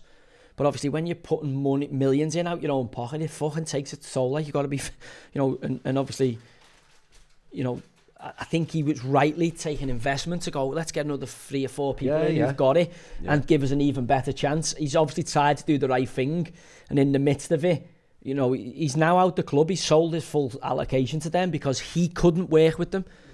Yeah, he fully left. He fully left because he just couldn't work with them. Yeah, so he's breakdown in communication. Now this fella's out there doing interviews with the fans. This Abdul Latif saying, "Oh yeah, we're great friends and all that." Weil doesn't even speak to them. Hasn't spoken to them. There's been a full breakdown in communication. Does he still own his 40%? No. He's sold it to them. He's out completely, which is I'm relieved in, because he's a good man, and they're the fucking apt as they are. They're the wasted even more. Now the thing is, when they waste it now, it's all their own money. But we were trying to generate money, and we had 10,000 coming in, but that was all a memo, and they couldn't. You know, Tom redeveloped the other stand. Tom's a brilliant young CEO, like really, really good, great chance, brilliant young CEO, but completely on the back foot because these psychological fucking divide and conquer nonsense that comes in from this Arab mob who think they're smarter than the average bear. But as they're finding out now, look how fucking stupid you are. Your budget's nearly at 6 million quid. You haven't won in 6. You're about to go out of division. And there's a good chance next season, if the fucking idiot stays in there, unless his dad takes him home and smacks his ass and says, fucking sit in here, fucking go and fucking get yourself back in the basketball, fucking Kuwaiti basketball league, you fucking fat tit. Unless his dad does that, the dad's going to pour in even more money. That'll be 15-20 mil. I've seen people waste 500 million in football. I've been QPR, do 500 mil. A fool and the money in our game are easily parted. Now, this fella is about to get his kecks pulled down by spending 6 million quid or just shy of it and getting relegated from League 2. £6 million, if we'd have had that, is put you knocking on the door to get promoted. Obviously a bit different this year because you got Wrexham at 16 and Birmingham probably north of 20. Though. But you put you in around the picture. It's usually 9 million quid. It'd be top end League One budget. But this year it's been completely distorted by Stockport, big budget, Wrexham and Birmingham, big budget. Wickham are a little bit of an outlier in there, but they'll still be, because the Championship salary, they'll still be 4.5 million quid. And realistically, that puts you in with a chance of challenging. Now, that's what Weil was getting the investment for, to give us that chance, the club, and redevelop the stadium. Someone to come in and help them build a 20,000, 25,000 seater stadium, which probably would have cost 50 mil, 40 mil. And he needed somebody to come in to help him with that. And in the midst of trying to do the right thing, he let these fucking lying charlatan bastards in who've cancer. The club is now full of cancer again. I mean, I know lads in the dressing room, some of the stuff I'm hearing about the dressing room, the players they've signed, laughing and joking after they get beat, giggling and not caring about the club, just wouldn't have happened on our watch, because there'd have been a massive bonfire on the Mem with every single one of the cunts on, because that was the culture that we had. And you get what you put in this world, and we had a great group of people who all were aligned in moving that club forward. And then this dictator, this dickhead, this faux dictator, this Nepo baby who couldn't run a fucking bath is in there now, and he's causing havoc. He's just hired a fella from Stoke who's just another yes man. Why would you take anyone from Stoke? If you just got rid of cancer, or you wanted to rid your club of cancer, Stoke's spending millions, bet 365, and are almost going out the champ every season. They've got bubonic plague. You wouldn't take anyone from Stoke. Bubonic plague. You wouldn't invite them in your building unless they're a yes man who'll be another patsy for you to make your decisions. So I can't wait. I can't wait to text Abdul Latif when he gets relegated. You silly bastard. Can't wait. Fucking prick. A few people are asking what happened with Clint. Clint? I don't know if you want to go into it or not, but when we got relegated, we'd obviously gone on a salary in League One, and when we got relegated, our salaries weren't protected. So Clint was living away from home for the first time and getting less money, and the travel. And Clint is different to me. Clint does all the cooking in the house. Clint's very much hands-on. He loves all the cooking and all that, and he's very, very tight, close with the kids and the family. And he was like, I'm getting fucking 500 quid a week less, and I'm fucking up and down the motorway all the time, and I'm not doing this to be away from my family. So you can't blame him. And obviously it was a big blow to lose him, because we were a young staff, and we'd had a good staff at Fleetwood, and Clint was part of that. So it was a big blow to lose him. I don't know whether Chal was in his ear, because obviously Chal was at Hartlepool at the time, but I think the living away from home, don't forget there was 6 of us living in a 3-bedroom flat. Do you know what I mean? It was fucking tough. We were living in an Airbnb for the first 6 months we were down there. 4 of us, me, Clint, Eddie and Mangy. And then 6 of us. I always remember we went back for pre-season, and there was 6 of us in a 3-bedroom flat. Like Carbo, Tony Warner, myself, me and Shorty were in the living room on blow-up beds. Carbo was in with Eddie, top and tail, in a double bed, and Mangy and Shorty, Tom Short, were in another room in a double bed in a 3-bedroom flat. 2-bedroom flat, that the club had hired for us. It ended up being Harry Anderson's flat later on. Harry and his missus lived there. We always used to say to Harry, like, you're looking after our flat for us. Lad, that was the heaviest it's ever got. And I took a blow-up mattress from Glastonbury from my tent, and mine had a puncher, and I remember waking up and I was on the floor, my mattress had gone down in the middle of the night, just thinking, I've played in the Premier League, I've played for England, how the fucking hell have I ended up at this fucking toxic, cancer-ridden football club, fucking sleeping on an inflatable bed when I've got my house and my kids at home, working with a fucking bunch of cunts like Martin Starnes and Tommy Widdrington. But I'm telling you, it was worth it to get carried on people's shoulders. And the Bristol Rovers fans will never forget what happened there in that League Two journey, and also, it'll never be bettered. Like I get no respect in terms of, they talk about, Matt Taylor, he was a lovely guy, Calderon's a lovely guy. Who gives a fuck? They were fucking crap as managers. They keep getting beat. Who's asked whether your manager is well behaved? Do you want to win footy games or not? It's about winning games of football. It's about building proper football teams. not being a fucking absolute renter quote who says the right thing to the media, but actually none of the lads are inspired to play footy for you, and they just want to fucking hoof it from the back to the front and head bricks all afternoon. No, I do a poll in the things if they want Joe back as Bristol manager. I'm sure they would. They're all saying it, yeah. Have you got anything to say to the fans? Because there's a lot of Bristol fans in here right now. Yeah, listen, once they clear out, I've told Weil, I said to Weil at the weekend, by that, when they eventually get hounded out of the football club, buy it back and we'll finish the project that we started. Now, there's some mad Bristol Rovers fans I've seen. Like, I used to go on a couple of the fans forums, right? Just, reading them since I come out. And I've had people on there saying, Weil's taking Curtis Warren's money. Joey's Curtis Warren's money, and that's the money going through the club. And the only reason Weil's not sacking him, this is when we were getting relegated from League 2, was because Curtis Warren won't allow it and all. Like, fans are fucking insane. Me and Eddie were reading it, you're laughing. I was like, lad, these think I'm Weil's, we're putting Curtis Warren's hidden money through Bristol Rovers. That's what's getting them promoted. Fans are wild, like genuinely wild. But the thing for me was, we fully got that fan base believing that getting to the Championship and getting above Bristol City was possible. And if we'd have been allowed to complete the job, that's where we'd be tracking for. Now, I get why Weil took that investment, because he wanted to move it even quicker. But I said to him, I remember being at Eddie's wedding and Weil and his wife was there, and I ended up having a few share bits, and I said to him, why have you let these fucking cunts in?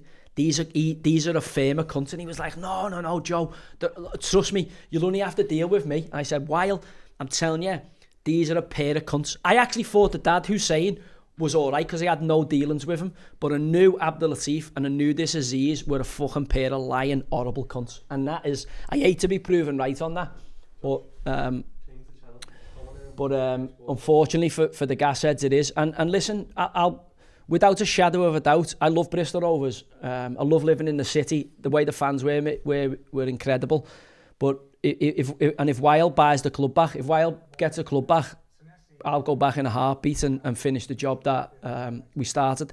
Even if, as predicted, I think they'll be out. I think they'll be out the Football League next season. I think they're gonna get relegated this year, and I think they're gonna go within the next 2 years out of the Football League, because this is what they're tracking for when you've got dishonest, dishonourable, lying, pathological lying bastards in positions of power in your football club. Well, that's so interesting anyway. Yeah, no, that's a good. That's a good. That was like an hour. But you only have to look at Fleetwood. When I left Fleetwood, within a short space of time, they're relegated. Like, Fleetwood almost got into the Championship. Andy Pilley and Fleetwood got a good ownership structure, but even then he brought Simon Grayson in, and before you know it, within 18 months, they've dismantled my team and my culture and they're relegated. Look at Morecambe and Carlisle this year, bottom of League 2. Yeah, look, whatever people think about me, I am a maverick, but I do know how to fucking build a football team, and certainly to get out of League 1 and League 2. And it's only a matter of time. We're building our podcast at the minute, and I'm enjoying being a dad and being around my kids, watching my kids play footy and watching my kids grow up. But I have unfinished business. Like, I'm as good as any manager out there, in my opinion, in them with those divisions.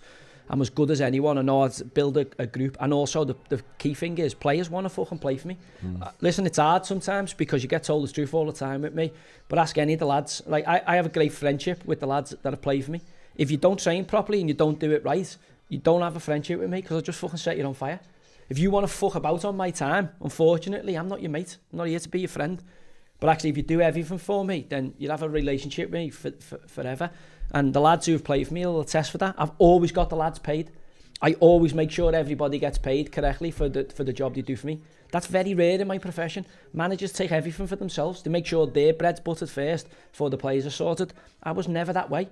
And that's why I have a loyalty and a relationship with the players that is beyond football. Like, some of the lads who've played for me will be my friends for life.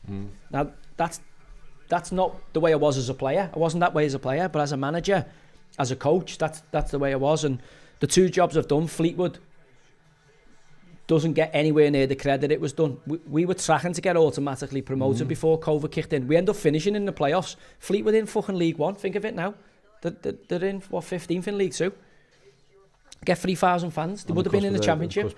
Bristol Rovers, we took a cancer-ridden club that was the worst you could ever imagine on and off the field, and within a season got them promoted back to League Two, back to League One, and we had to consolidate because we didn't have the money. Now, if given the money and given time, we'd have put Bristol Rovers in the Championship without a shadow of a doubt. By the sounds of it as well, you could have dodged the fucking bullet by being in with these Kuwaitis Pricks. So, you know. No, listen, everything goes the way it goes. But like, I'm going back to management. I'm going to go back to management. It's only a matter of time. I'm young. I'm only 42, and I've had 5 years as a manager. But I've got young kids to bring up, and you know, we're going to build. Well, we're already building one of the best new podcasts that's going. So it is what it is. And look, football. You've seen Donald Trump, Mavericks. There's nobody who's better than me. I promise you. There's nobody who's currently working in League Two, in League One, in the Championship who's a better manager than me, who can build a group as good as I can. Premier League, different strategy, and you've got to earn your stripes to get there. But I'm telling you, without a shadow of a doubt, and I can fucking not be in work for 5 years. I can not be in work for 10 years, and I'll still be miles better than them all when I go back. Nobody consumes football at the level I do. Brilliant. Yeah, I'd love to hear that. Love to hear it. But the fans are buzzing with you, yeah. Yeah.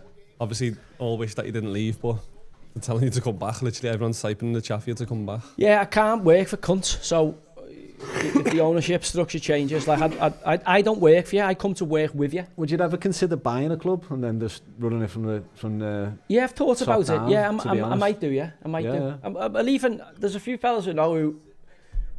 But again, I can see why Wild, because it's a lot of money. Like, I might do. Something that could generate itself though.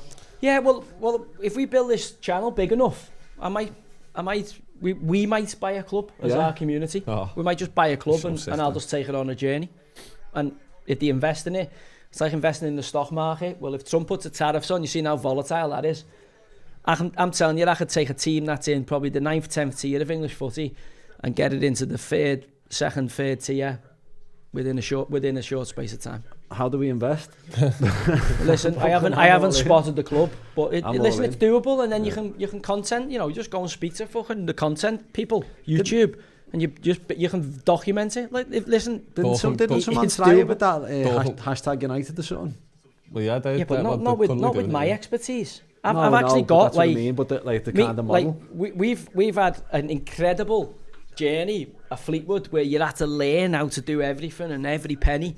And the way you live with Andy Pilley and Steve Kerwood, who were brilliant chairman, brilliant CEO. We learned the trade. And then you go to Bristol Rovers and you got to do it a different way. And you learn your trade even more. I could take a team, probably what's Northern Premier League, where the Cables, like a Prescott Cables. Oh, fucking easy with their budget. Their budget's scary. Macclesfield easy, but I'll obviously be watching. Yeah, I'd want a team that's got a kind of a decent footprint in terms of it's got a bit of history and it's got a fan base behind it that could be captivated. Because ultimately, you know, the big draw of me taking Bristol Rovers was, no disrespect to Fleetwood, but 3,000 to 6,000 fans versus, you know, a city like Bristol where you could captivate 40,000, 50,000 fans. Like, that was always my vision, having a 30,000, 40,000 seater stadium and being the biggest team in Bristol, being bigger than Bristol City. That's what I went there for. That was what all the graft at the start was. You know, the war at the start was to get that, and obviously it didn't play out that way, but that was what I went for. I didn't go there just to get a promotion I went there to make them the biggest club in Bristol, and if given the backing and if it had just been Weil with a bit more money, we'd have done it. Someone just said Southport need new owners. They're not big enough though, are they? They're not big enough. I don't know. I don't want to name teams. I don't know. This is all speculation. But again, I thought about it. I'm like, what I'll do is I'll just I'll get an investment group together. We'll buy a lower league club. I'll get an investment group together. We'll buy a lower league club, and I'll just do it that way. I'll do it that way. I mean, we'll document the entire thing and just content it all. Subscribe. But it's interesting though, isn't it? Because you do get some huge clubs who drop down. I mean, Bristol. I remember playing against Bristol in the National League. Oh yeah, we'll just pick one off. 9,000-10,000. We'll just pick. You just have to wait. Listen, that's one thing that always happens in football. Someone goes in and fucks the job up completely. And whether we wait 5 years, 10 years, there'll be and you go, do you know what?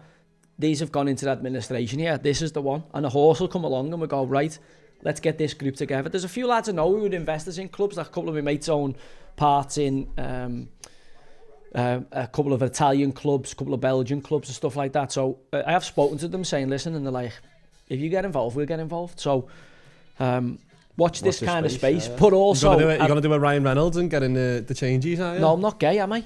Looking at some cats. Like Ryan Reynolds. Ryan Reynolds is gay, and he's homosexual.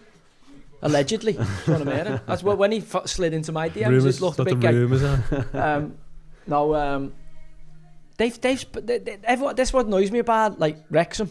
All right, there's two things that annoy me in world football at the minute. Wrexham, it's like this fairy tale story. They are disproportionately spending. They are pumping in money like you'll never fucking believe. Spending fortunes, and it's like this. Now it's done well for Wrexham, but it's not a rags to riches tale. Oh, sorry, it is a rags to riches tale, but it's like a lottery win. It's like the lotto louts, and the other one being how misinformed people are about Paris Saint-Germain. Paris Saint-Germain have got the biggest wage budget in world football, all right? And after they've, they're a great side, Enrique's done a great job, but they've gone out and spent fortunes on the best young talents. Like Duday was taken from Rennes. Yeah, please. They've got the biggest wage bill in Europe. And they make so it it's look not like it's like they're making it out. It's like a fucking academy side. Now, he's got rid of all the superstars and gone for a good team, but they've still got the biggest wage bill in Europe. Like, it's not an academy side. And they are brilliant. What do you think of, I know it's not Paris, but Mbappe wearing the 110 boots for Real Madrid? How bad was it? Hang on. Was you having them? How bad was his tackle at the weekend? Yeah. Horrendous. No, imagine I'd made that tackle. You're talking about a lifetime ban here. You're going to jail. Well, Duncan Ferguson got jailed for headbutting someone on the pitch, right? That's a leg breaker. You're getting back up after an headbutt, aren't you? But I haven't seen anybody vilifying Mbappe, because that is, talking about Targi's tackle the other day, Mbappe's tackle's 50 times worse than that, because he's gone over the ball and looks like he's intended to hurt the player. Yeah. I'm fuming. You know why I'm fuming? Because I backed the over 1.5 goals in 11 games. Guess which game let me down? No. Real Madrid won 1-0. When it went down to 10 men, I thought, oh, happy days here. Yeah. The only one who let me down in 11 was Real Madrid against Alaves. So Mbappe, the little turtle-faced turtlehead, has absolutely cost me. So when I see him, he owes me £210. If he doesn't give me it, I'm going to put him in a sleeper hold, and his security guards can just try and wrench me off him. Was he in the one Benners when he got the red card? Of course, yeah. It might have just been a publicity stunt. Whatsoever. It fucking cost me my coupon Sunday, me over 1.5 goals. You've done all right this weekend now, lad. I done all right, yeah. I done all right, yeah. I lost that on. I backed Scheffler on the Saturday to win it outright. And when you text me saying Scheffler's coming with the run, I was on pause. So I was waiting there going, he must get closer to him. He never got close enough. He texted me saying Scheffler's making a move here. And I was half an hour behind because I paused it for the adverts. And I was like, I'm not checking the score here. I was expecting Scheffler, and he never. I was like, he got up to what? 9, man. He got up to 9, yeah. Lad, he proper got me like. He was a couple behind that one. Lad, he got me like proper. And Mackley was in full flat mode, like just bogeyed that par 5. It was almost like he got level with them, though, the way he was going on. So every time he had the putt, I was going, this must go in, because Josh has said he's here. Sorry, lad, he got me fucking proper fluffed me there, proper dick teased me bad. But yeah, it was a terrible tackle, Mbappe's. We've kicked back off here in the second half. 1 game ban he got. What? 1 game ban. Surely not. It's a straight red. So surely that's instant 3 game ban anyway. Yeah, it must have been a 3 game. I got a straight red, yeah. I seen someone say that then, but no, lad, that's a 3 game. Can't be right, sure. that. Mr. Pigeon. Sounds like a stroll. You don't know how that Real Madrid ran, how they operate, mate. What are we thinking about Wednesday? Is always it tomorrow? I think Barca are through. I think Inter Milan will get through. I think Paris will get through. 3-1's enough, and I think Arsenal will be tough for them if they score early. But it's some collapse on there. Who's the game tomorrow? Villa PSG, is it? They're first. I haven't even had a look at the fixtures for tomorrow. Is that the first one? That late goal for PSG puts them, I think, just too far ahead. Villa, PSG, and Dortmund Barca tomorrow. I think they're effectively over, both of them. Well, stating the obvious there, Barca are 4-0 up. Yeah. Best Barca. I think the finals PSG Barca, and I think Barca win it. I did say early, didn't I? I did say early Barca to win it. Do you not think Real Madrid will come back? No. It is Arsenal we're talking about here. You know? I know Arsenal are arse poppers, but like they're solid defensively. They can't lose 3-0. But by the way, you never know whether Real Madrid are going to rub the Indiana Jones crystal skull again. Like, you can't rule them out because they are capable of that. What about the red side? I was going to say the red side there. What about the red side? Proper flapping, aren't they? How bad were they? Honestly, we're so lucky that no one's even close to us to the way we're playing because it's awful. Lads, I don't know if it's just our foot off the gas. Did I not say a couple of weeks ago it's a team in decline? Like, doesn't it now reek that it needs a few players shipping and 4 or 5 players bringing in? Yeah, I think they're aware of it, aren't they? They're clearly saving up for a big overall. I think there's going to be a nice overall when you've won the league. There's going to be a haul out this summer. There's going to be a good few players going, but I don't know. I'm very interested to see. Well, he's not even giving Nunes a minute, is he? So that's the end. He's obviously toasting he. I think he's done it to himself. Yeah, well, again, you know, you can't blame Arne Slot. He hasn't produced, and he's come with a big reputation from Portugal and big price tag, and not delivered the goods. But again, it's a nice position to be in. As saying about Rory, when you're at the top of the game, change your game, and looks like Liverpool are going to have the flexibility to do it. Isak was fucking mega again yesterday, really. Like, if they get him, that's a statement signing. Like, I think Newcastle finishing in the Champions League just makes it a little bit trickier for Liverpool, and I fancy Newcastle massively from here. I think they'll beat Palace Wednesday, is it? And obviously Chelsea slipping up yesterday, City and Forest are, you know, scrapping it out. Beating Forest, great win for the Blues. Do you think it's a little bit tough to win the league? Forest? To win the league for Everton? Just to run out of games, just run out of games, just going to run out of games. Forest, did you think they'll hang on for in the top 5? I watched the game Saturday. Everton were good value for it. I know a few of my mates were in the away end and went, and I was kind of thinking, oh, hell, brave going to Forest. But as it transpired, it must have been a phenomenal away day with Decore getting a late winner. And you're forgetting Everton are playing with 10.75 men, aren't they? Because we still got Harrison Yak. Yak Harrison is his name. What do you call him? Hach Jarrison playing for us. Who was actually, no, I'll have to give him it. He was actually a bit better Saturday. He was just shite. He was usually absolute dehydrated dog shit, but he was just shit on Saturday. Like, at least he got a cross in. The cross for Beto and Charlie Alcaraz just went over the heads. I know he had that scoop shot, but he worked hard and ran about, and he wasn't as bad as what he normally is. And to be fair, once they took him off and put McNeil on, we got the goal. Lad, a little bit of quality. Why every time he shoots, he scoops it over the bar? He can't keep it down, but when he crosses it, he can't beat the first man. Because he's American. He's been used to fucking punting it over the bar. He's a punter, isn't he, in American footy, and then they've signed him because he was dead fit. But obviously, he's missed the call, and when he retires, he'll go to the NFL, and they'll say, Jack, just bang a corner. Just imagine you're taking a corner or having a shot, lad, and he'd be scoring 50-yard field goals, 60-yard field goals. He'd be like your mate, Mason Crosby. Yeah. There's so what do you reckon then, Forest? Just Chelsea? I think Newcastle. I think Newcastle is finishing really strong. I think Forest are going to finish 5th. I think City are going to finish 3rd, Newcastle 4th, Forest 5th. Chelsea miss out. Villa. I want Villa. I think Villa will be up there. They're my dark horses, Villa for 4th. But that's how I see on form it's going to finish. But wouldn't surprise me. Villa going out tomorrow. Yeah.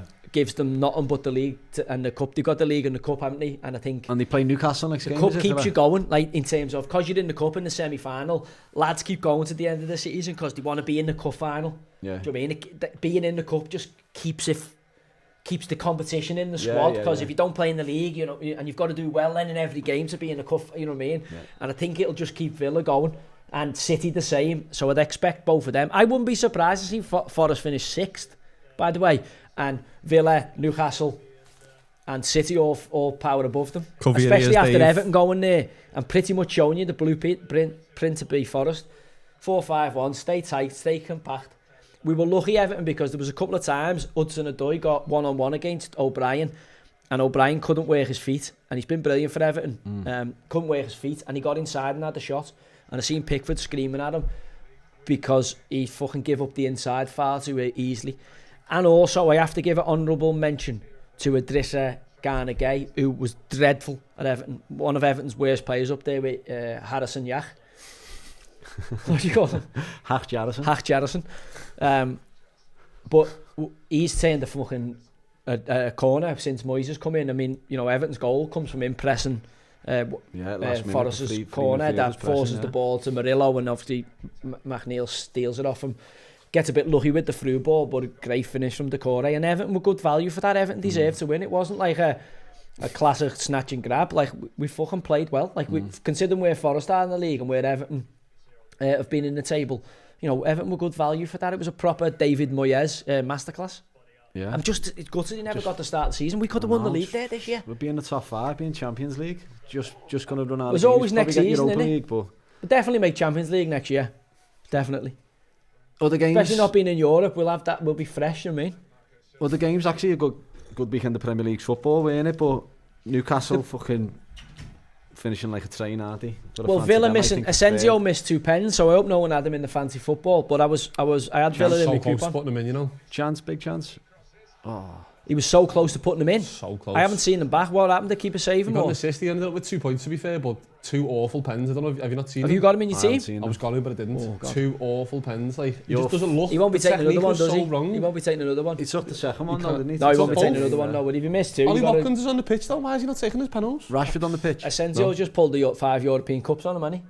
Just gone, Ollie, shut up, mate. Just pay for extra. Here's 5 European Cups, so get yourself over there. Have a look at the pens. Both of them are awful. Any pen you miss is dreadful. If Adam Ramsdale saving 2 of your penalties... He's a good shot stopper, Ramsdale. He's just... No. Just look at the pens are awful. He does this mad run up and like drags it back with his left foot. Like back across. And they didn't get out the middle. Shite. And then the big surprise at the weekend was Brighton against Southampton. Leicester. Killed me in the last man standing now. Is that who you had? Leicester. What had they lost like the last fucking 11? Hadn't scored in 9. So you put them as a bank in, your fucking last man standing. First week back after a rollover. So we're looking at big pot and gone. Yeah, toasted. The only consolation was you had must have been loads on that though. Me fancy. Must have been loads doing Yeah, Brighton. It was a bloodbath, lad. There was I reckon 14 out of 20 people at Brighton.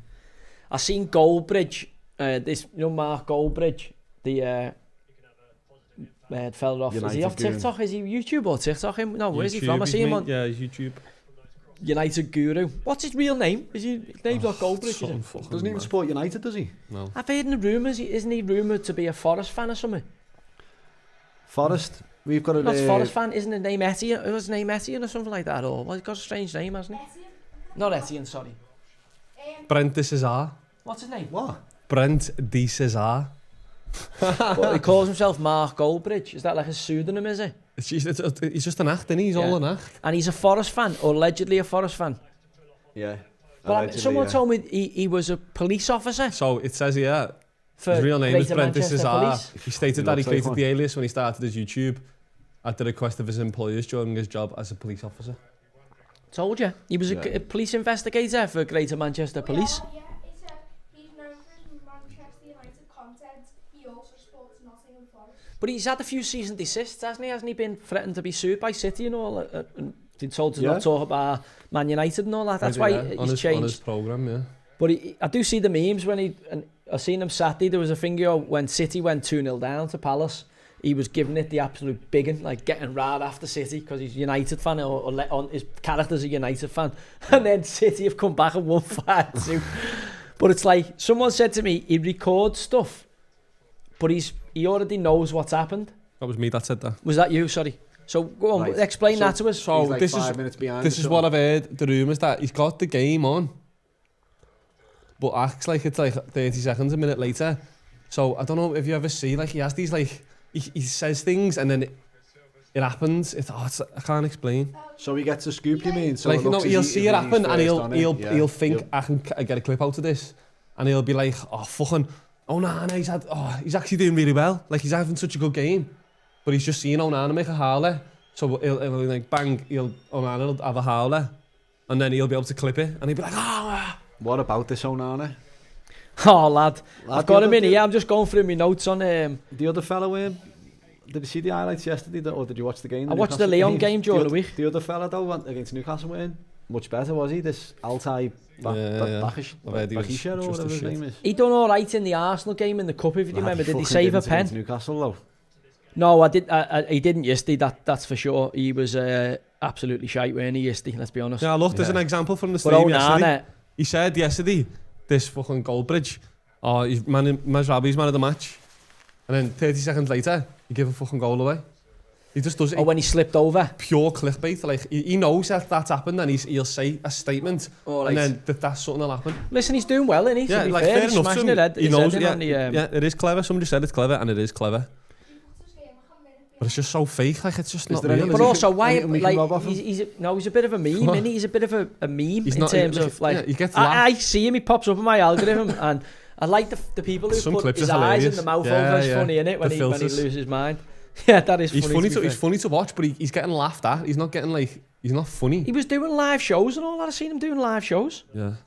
I've actually got him on here on my notes of where he's absolutely nailing City, and then obviously City come back and we're like win 5-2.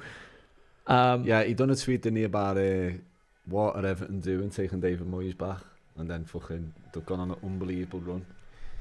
I'm just going back here to that shot, McElroy. It was on the 11th. I'm just going on the 11th where he overcooked that approach, and then the interesting one. DeChambeau says he didn't talk to him, which is mad. It's a mad psychological warfare, which he won because DeChambeau shot his kicks. But this was the best thing about it. To fund his golfing ambitions, McElroy's parents took on extra jobs. Jerry, who's his dad, worked 100 hours a week. He cleaned toilets and showers at the local sports club in the morning, served as a bartender at a Hollywood golf club from 12 till 6 p.m, then returned to the sports club to work behind the bar in the evenings. Rosie, who's his mum, looked after Rory during the day and worked night shifts packaging rolls of tape at the 3M factory in Bangor, County Down. Due to their conflicting schedules, Rory's parents rarely saw each other during this period. Jerry later said, "I had no idea what else to do. I'm a working class man. We wanted to give our only child a chance." Jerry, Rosie, fucking brilliant, because your child's become legitimately the greatest European golfer of all time, hasn't he? Like, there's no doubt about him. Just going through here, unquestionably the best player of his generation. No one else has won all. Don't you think all it was four. a case though with Rory, like The greatest European golfer of all time, didn't he go on and one of the 15 best golfers ever. Didn't he go on an Irish television show where he's like chipping the ball into the washing machine? Yeah, like I've 10 seen years that old. little like clip. 3 Yeah. or something, or I think he's 4. about 6'7" or something. He's a bit older. But again, older, the dad's thinking, how can I push him? Because in golf, you need you need money to go on and play in these competitions and get the coaching and But go is to it these case- tournaments. They've obviously seen an early natural ability, Yeah. haven't they? And thought, fucking, we need to push this all away. The advert that Nike done with him and Tiger's brilliant years ago, and he's finally cemented that legacy. I've seen Tiger actually tweeted him last night when he won it. Like, I don't think people realise what an incredible achievement it is. Like, I'm a mad golf head, aren't I? The Grand Slam. The Grand Slam.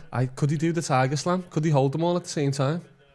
As Josh said, it's tough because there's some fucking good golfers amongst them now, and I think Scheffler was looking at him yesterday going, fucking hell, we had a foot on his throat because the pressure that was under him. Because I think he knew how much pressure he was under, and I think he's fuming that he wasn't fully fit to fucking keep that pressure on him. Yeah. I think he realises this fucker's going to hit turbo mode here because the valve's released on him. And out of all of them, you'd say Scheffler is the one who has got that Tiger-esque kind of like... Scheffler's a winner, lad. Yeah. Like, I love Scheffler, that's why, because I thought he's just a winner, and he won there, and I knew that pressure was on Rory, as well as Rory was swinging, and he's won the early couple of tournaments. I just thought the pressure to get to him, and by the way, it did. Luckily, he got a little bit of it. The golfing gods were with him, and you can't begrudge him. He's been a flagship for that tour in the midst of Live, and the money from Live. He's gone out and got in front of it and slagged off all the other golfers for the PGA Tour. He's then got backdoored by the PGA Tour, and to win that and get that monkey off his back, the green jacket on his back, must be incredible. I would have loved Justin Rose to win it because I think he's an unbelievable competitor. It's peak golf though, isn't it? It was any better. It put golf It's back gotta on be the map best. last night. At the moment, it's got to be the best standard. Though, That was one of the best things I've But ever again, watched. if he'd have won by 10 shots, which he should have won, it wouldn't have been anywhere near, but it captivated everybody because I think we were all on the roller coaster with him. You were like, he's won it again, and then you were like, he's fucked it up again. He's won it again. He's fucked it up again. Even like all the way to the last, it was proper. If you were going to write a Hollywood script to win it, that's the way. Now, if you said to Rory, this is how it's going to go, he'd have gone, fuck that. Like, Yeah. because he must have aged about 16 years. I can't imagine his mum and dad back at home watching that on the telly. That must have been hard behind the settee.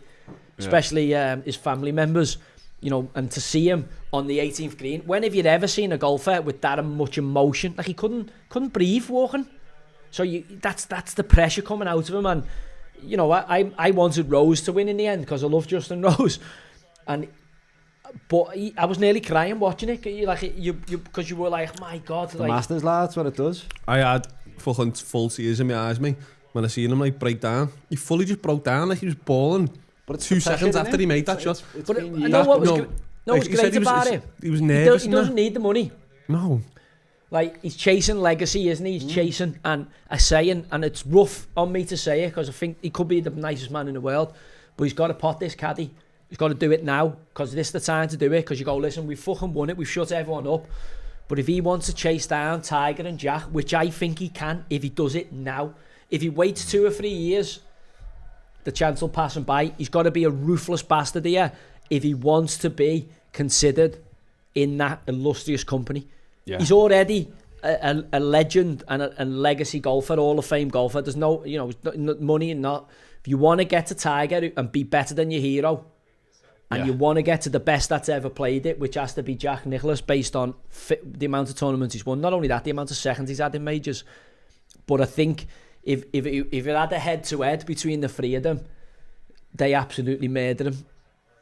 Now, it'll be interesting to see now this pressure's off him. This could open up, as everyone's predicting, the next like chapter of career. Machine. Yeah. But also, does, as mate. Josh said, there's some great golfers about. This Aberg looks a hell of a golfer. Scheffler's no mug. Shuffley's no mug. And there's some talented boys, John Rahm and that, Koepka and that about. But I think they've killed themselves by taking the oil money, the petrodolars. Who was the highest finishing live player? Who was it? Patrick Reed. Oh yeah, he fared, wasn't he? Yeah, he was 1 round there. Are we getting on with our golf comp, lad? Oh yeah, we're at 7,000, so once we hit 10k. So anyone who's in the chat room who isn't following Common Sense Clips on TikTok, we're waiting to get to 10,000. Oof, Awobi, what an effort. 10,000 before we announce a day out on the ale and do you know what we can also do is I'll put a golf day in there, and we'll also do a day at the footy. So I'll hire a box out at the ground, and we'll take them and give them. Yeah, once we get to 10,000, I don't know what game yet. It probably won't be a Premier League game. Might go and do like one of the local ones. I don't know who it'll be, but we'll take a box for the day. We'll pay for all your ale and we'll pay for all your food, and we'll go to the game and we'll sit and talk about footy, because I'm thinking there's going to be loads of people out there who just tune into us for sport or footy who actually don't want to play golf or can't play golf. It's not an easy game to play. So once we get over 10,000 in the clips, we'll let's say 6. We'll do 6 for so it's 10 people in total. 4 for golf, 6 for the game of footy. We'll hire a box out and do it that way. Happy days. Do you want to go on then, Noah? So anyone who is listening in the chat, who would fancy a day out at the footy or a game of golf and a few pints, then they've got to like. Well, on the golf thing, they needed to comment on the last video, didn't need to say. But what they can do, Noah, put this clip out tomorrow or during the week, and get them to put on either the favourite golf course and their handicap, or the favourite football team and the best game they've ever been to on the comments, and then we'll know. We'll be able to cross-reference that on this clip. So we've got the golf one from the first one, and we've got the golf and the footy from this next one. Perfect. All right. The game is. We haven't even fucking. We haven't really fucking watched it. Almost. It's a classic Monday night game. We want more goals. To be fair to Fulham, they're starting to get into this second half. It's not been that bad of a game, you know. Like, no. We've been chatting away. That's tackle. a naughty. Nah, it's a naughty one. It's a great tackle. It's a yellow, but it's a good tackle. Fulham have come into this though the last 15 minutes here. They're starting to make it a little bit of territory. Do you want to give a little look into Thursday? I've got a podcast with Ricky Hatton coming out, so how did you think it went? I think it was interesting to go from the normality of our podcast studio, where we sit and talk to guests across the table, to going into obviously Ricky's gym and into the setting of that, and seeing all the nostalgia, all the fights he's had, and all his stuff on the walls from the iconic, you know, matchups he's had over the years, and you know, sitting talking to somebody who is, let's be honest, he's a working class hero, isn't he? I think the working class man really respects and looks up to incredibly Ricky. humble man. He's not lost where he's come from one tiny bit. Yeah, and he's had his ups and downs in life, which is, and he really opened up about it, didn't he? Endearing quality, isn't it? You know what I mean? I couldn't believe how much he opened up about it. It actually shocked me. You know, I'm no top class interviewer who draws people out, but it was really humbling for me that he trusted me with, you know, that level of conversation, and to realise how somebody goes from a world title fight very, very quickly to the state he got into shocks you, doesn't it? Really, when you think you go from being top of the bill against good effort, Tom Kearney, Lukic, sorry, top of the bill against, you know, a Hall of Fame fighter, to, you know, the mental state he got in and where that led him to, for me was, you know, like a wow moment. I'm like, wow, is that how quick? Did you know it? Did you? No, I knew he was struggling, because I think, you know, obviously when you're as famous as he is, it kind of lives out in the papers, and obviously I've known Rick for a long period of time. So, but you don't really fully understand the full level it gets to, and you can't believe that, in, you know, he must have got millions for that fight, and to go from there where he was talking about, you know, not being able to walk around because of what he felt people felt about him, and it was bizarre. And, you know, obviously that wasn't true. No one felt that way about him. Everyone was incredibly proud, even though he'd lost to Mayweather and lost to Pacquiao. But to hear him talk about where he was at spiritually and emotionally was, as I say, you know, really, really humbling. If it can happen to a world champion boxer at, you know, a few months after the peak fight of his life, then it can happen to any of us, you know. And I think that's what's brilliant about Ricky is, you know, wears his heart on his sleeve, and is relatable because of the, you know, the ups and the downs, and the normality of how he lives his life. And I think people will really enjoy listening to that. I think it'll be a fantastic podcast for, you know, even the messages, when we were saying what messages would you send to people out there who might be thinking this way or might be struggling. I thought his answers to those questions were superb. Yeah. Can't wait for it to come out on Thursday. Yeah. Well, I haven't seen it back. I don't watch them back, do I? You've seen it, obviously, when you watched it. Yeah, it's fantastic. Yeah, good. Looking forward to seeing it. The people, well, the last one, the Gareth Ike one, people seem to really love that. People have been saying it tonight. Saying it's a really good listen, which it is. And also, I'm letting people talk a bit more now. I'm not speaking as fucking much as I did. I've got to ask you just a couple of things away from football. What have been mentioned in the chat room? First and foremost, have you seen that politician who's apparently been betting on insider information, been betting on the elections? Was betting on the elections that they were going to swing one way or something? No, I ain't seen it. Not seen that, no. I'm trying to stay out of politics at the minute. I mean, the BBC did piss me off the other day when they were grilling Kemi Badenoch, who's the leader of the Conservative Party at the minute, about whether she'd watched, they kept calling it the documentary, Adolescence. And I was like... Yeah, it was strange. What the fucking hell are you asking the leader of the opposition whether she's watched a drama, not a documentary, a drama on Netflix? Do you ask her, has she watched Django Unchained? Do you ask her, has she watched Tombstone, is it? Do you ask her if she's watched Game of Thrones? No, she's a fucking politician. Why are you asking her whether she's watched some gaslighting, clearly government backed with an agenda documentary that's trying to portray young white lads suffering from toxic masculinity because of Andrew Tate in the bedroom, that, you know, when we look at the statistics, clearly isn't dealing with reality of who does the most stabbing in this country and what their ethnicity is.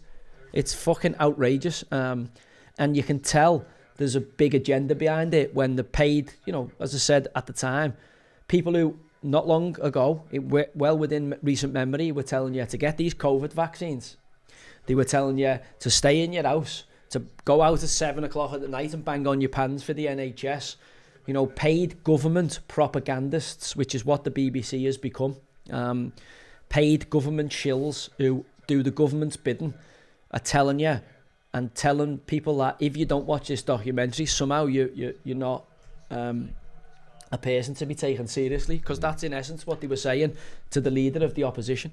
You know, if the which is government are behind outrageous. something, it's fucking... But when have you ever heard anyone questioned about... You ever heard anyone on question time saying, what have you been watching on Netflix? Yeah, it's so fucking weird. So Ridiculous. it's going, what's going on with it? It's fucking It's bizarre. like literally forcing Now, the agenda down. Yeah, and I'm luckily, I'm not watching it. And I'm not watching it because I just know exactly by the way the tone they've set and the thing about it, that it's a complete government psychological operation on the populace.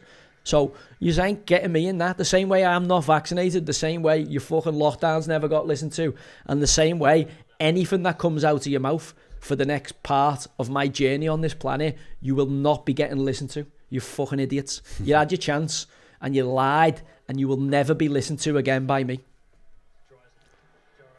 Other thing I wanted to ask, well, it is involved in football. Did you catch any of the Birmingham Peterborough?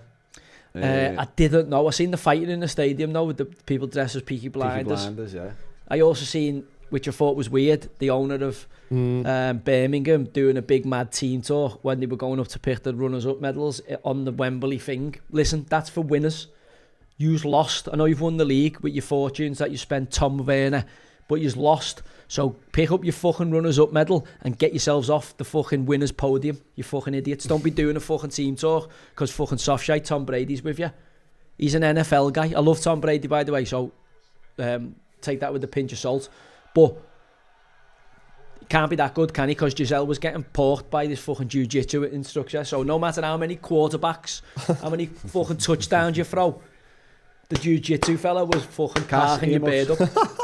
So it just shows you, even if you're Tom Brady and you look phenomenal at 45 and you're worth gazillions, unfortunately, if you take your eye off the prize and you let your missus go to jiu-jitsu, she gets the old pork sword.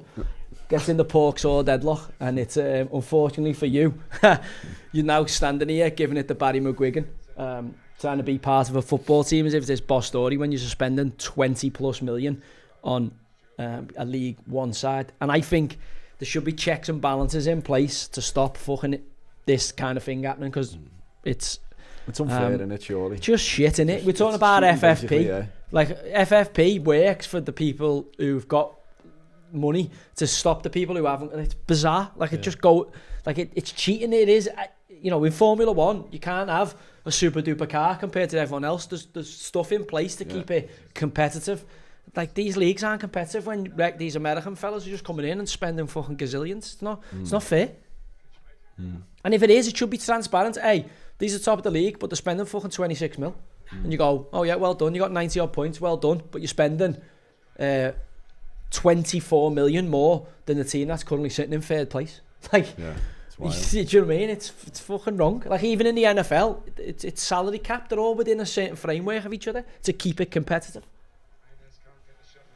Anything else for me? Someone just asked. Did you see him doing the team talk? Have you seen it? I haven't seen it. Oh, no. lads. After the game, yeah, Someone said proper American sports nonsense. Yeah. Ted Lasso, sports nonsense pottery. utter woke nonsense. Yeah, they go up again next year and spend double the amount and probably finish in the playoffs.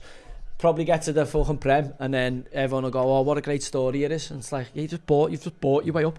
You remember Phil Brown doing his half-time fucking... Yeah. That killed him, that, didn't it? They were going all right until that. And then Bullard done the celebration.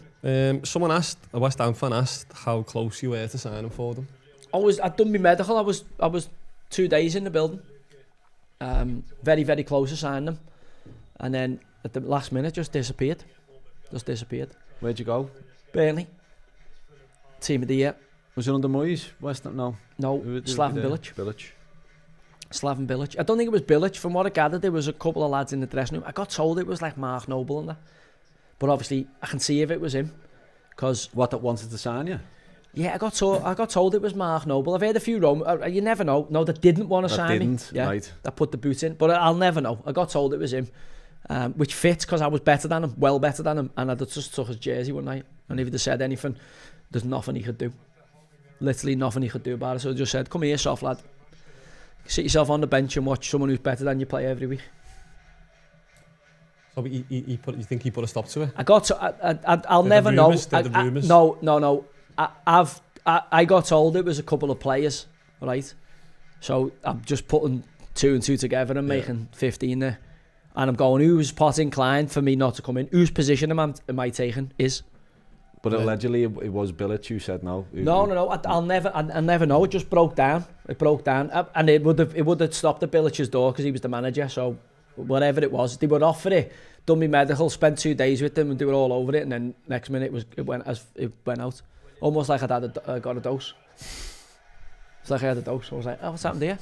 Someone said get Ant Middleton on the pod. We're trying. We were trying. Josh is. We spoke to to him. him. We're He's just mayor waiting. of London, isn't he? London, yeah. Get rid of Sadiq Khan. Waiting for him. I'm on to a be few, free. yeah. It's all TBC. What happened to you? You said you're going to do it. We're waiting on Rio. He said he was going to do it. Yeah, Too busy in Ant's coming Dubai. on. Ant Middleton said he was going to do it. Carl Froch, the Cobra, said he was going to do it. So we're waiting on them. Yeah. The West Ham fan just said, in what world are you better than Mark Noble? This one. Mark Noble's not even close to me. Like, absolutely destroyed him every time I played against him. Go and look at the results when he played. 5-1 Newcastle. Every time played, don't think I ever lost to West Ham. Mark Noble is not in the same stratosphere as me. Hence why I'm full international for England and he's not. There you go. West Ham FC 1966. We've had our thoughts on the Champions League forecast predictions. What about the Europa League? You paying attention? I watched Man United the other day with Onana with the bar of soap again. And allegedly, I don't know what's going on, but allegedly they were separated in the dressing room. There's a big scrap going on there. For him to be left out the squad Sunday against Newcastle, it's got spicy in there. And I told you, didn't I? When I called Postecoglou, or not got a clue. Early doors said he's full of shit. The line he holds is fucking ridiculous. If you watch the game the other day, they're all over the gaff defensively. They're getting worse. And I told you about Amarin, snake oil, rookie, way out of his depth. You know, Man U were 14th. Oh, Man U, they're on the 14th. Manchester United Football Club are 14th. They're about to have the worst points total in Premier League history for that football club. And everyone thinks that Amarin's the answer. They're clearly not right. Like, you look at the way they tackle him. Roy Keane pointed out, didn't he, saying Eriksen should have took out Harvey Barnes on the way through. The culture is wrong at that football club. Now, it's not specifically Amarin's fault, but what I'm saying to you is, he isn't the man for the job. They've got to sack him. They've got to sack him, and they've got to go and get themselves a proper manager. Go and get Diego Simeone of your Man United. Go and get somebody who is a winner. Go and take a top of the table manager instantly. Stop fucking about with potential possibles, snake oil merchants who should have stayed in Portugal, should have learned his craft before coming and getting himself involved in a club like this. This needs somebody who's on the up as a manager. And they're talking about, do they sack him and bring Gareth Southgate in? And I'm like, you're jumping out the fucking frying pan into the fire because Gareth thinks it's okay for boys to cry, right? He thinks it's okay for men to cry. So he's going to be fucking crying every week at Man United because they're fucking shit. So Gareth's going to be sitting on the steps of fucking Matt Busby Way in fucking floods of tears with a big bottle of Kleenex, a big tub of Kleenex, because if he thinks it's all right to cry, this club is going to go through absolute turmoil before it gets itself back to the table, at the top of the table in English football. You'd almost be better setting fire to the whole place, including Old Trafford, and rebuilding it again, wouldn't you? Can you see them in the Europa League though somehow? No, I can't. No, I can't see them winning anything. At Leon scoring late in the game, I still think at Old Trafford they should be favourites. But that's based on Fergie. That's not based on this current group. Actually, at Old Trafford, they've been beat this season, been fucking thumped by Bournemouth, been thumped by Newcastle. Did Fulham thump them as well? You know, it's not the fortress it once was, and I think Leon will thrive in that environment, and I think Man United's players will get what they usually get in that environment at Old Trafford recently. Mushroom, acorn, penis. Penis. The away game going there with a 2-1 lead would have given them and made Leon have to come out. The fact that Leon can play that cat and mouse game with them, I think Leon will knock them out Thursday night. I think they'll beat them. What about Spurs? Spurs will get beaten in Germany. Rangers? They'll get beaten Bilbao. Incredible achievement to go down to 10 men and hold out against Bilbao as long as they can. But I think this is the end of the road. They conceded, I know they got back Won against again against Aberdeen, but Aberdeen, they were 2-0 down again. Down to 10, incredible character. And I know it was a load of rotation. I hope Rangers are the one I go, do you know what? When you think of Walter Smith and you think of Rangers, when they got to European finals and they've gone a 5-4-1, dug it out, it's got all the hallmarks, hasn't it, of Rangers doing something mad like that. I just don't think this group's good enough. Well, weren't he, Ferguson? Well, the problem you've got is he's been Jack Butland now, hasn't he? Because Jack Butland's got a Andre Onana-itis. So Butland, who we knew was shit anyway, didn't we? No one thought Butland was a good keeper, but he's gone up there, done all right. And now what's happened is Butland's had a bit of smoke blown up his arse and reverted back to thinking he's the man, and has now got net rash again. So he got dropped for the tie by Barry Ferguson for Liam Kelly. He was a young kid when I was there. He's a great kid, and he ends up saving the penalty. He has a phenomenal game, keeps a clean sheet when they were down to 10. He's now looks like he's going to be the number one to the end of the season. But then the problems for me, you've still got Tavernier at right back who can't defend. I just can't see how Rangers go and beat Bilbao in Bilbao. But stranger things have happened. I hope I'm wrong. It'd be nice to see Rangers get on, because I like Barry and I obviously want Rangers to do well. But I think it's a very tough ask to go to Spain and win. Tough games all around then for the British teams, but can't you just see it though? That would get Amorim out of jail, wouldn't it? If they just sliver to it. To the Champions League, to the Europa League win and Champions League next year. If they won 2-1, they're in pole position. Let me just have a look at the rest of the teams. I think Chelsea will win the other comp. There's no one in it, is there, really, for Chelsea? Do you think United have been relying on this Europa League? So I'd expect Bilbao to progress. I think Frankfurt will beat Tottenham. By the way, how did Lazio get on yesterday? They played Roma yesterday. Drawn 1-1. Lazio and Man United have to be favourites for that, really, just on... But... Lyon aren't having a great season, like in France. Lyon are outside the Champions League places. Lyon are currently lying 4th, just below Marseille by a point, but haven't had a great season. Marseille have had a shit in the last few weeks as well. I mean, that's wide open, the Europa League. You'd have to fancy the winner of the Lyon-Man United tie as the favourite to go and win it, but it could see Man United could win that, couldn't he? Let's be honest. Yeah. Just on how weak the rest of the tournament is. The only two teams really, and then again you've got Fiorentina who are 2-1 up, so they'll progress. Got a home leg. Betis are through, they're 2-0 up. League, Chelsea are 3-0 up, and then Rapid Vienna are beating Djurgården. I mean, it's a fucking... I know West Ham fans got carried away with the Conference. What is the Conference League? Is that the old Intertoto Cup? What the fuck is it? It's a David Moyes Cup. It's a nonsense competition though, isn't it? Like, it's just to keep big squads going. Yeah. To not give them an advantage to finish in the Champions League above teams that are playing in the Champions League. It's to give the Champions League teams the same chance in the league. Because remember, if you played on a Thursday night or the Champions League, you were at a disadvantage. And the teams who finished outside the Champions League had a massive advantage of breaking into it the next season because they didn't have the midweek game. This is to level the playing field. So there's 7 teams, 8 Basically teams in Europe. It's to stop teams getting penalised for getting into the Champions League by having to play 3-game weeks over the 2-game week teams. Weren't the Welsh teams and Irish teams in the fucking group stages? Listen, I know West Ham fans don't want to hear it because and to be fair, Roma fans were buzzing winning under Mourinho, but it's a fucking nonsense. It's the Intertoto Cup, innit? It's not a fucking, like the Europa League you respect. It's a UEFA Cup. You used to have the Cup Winners' Cup, which had a bit of respect. Everton won it in 85 and the Champions League. More so than the UEFA Cup, wouldn't you? But again, just put a Cup Winners' Cup back there. Put a Cup Winners' Cup back there, you know what I mean? I just think...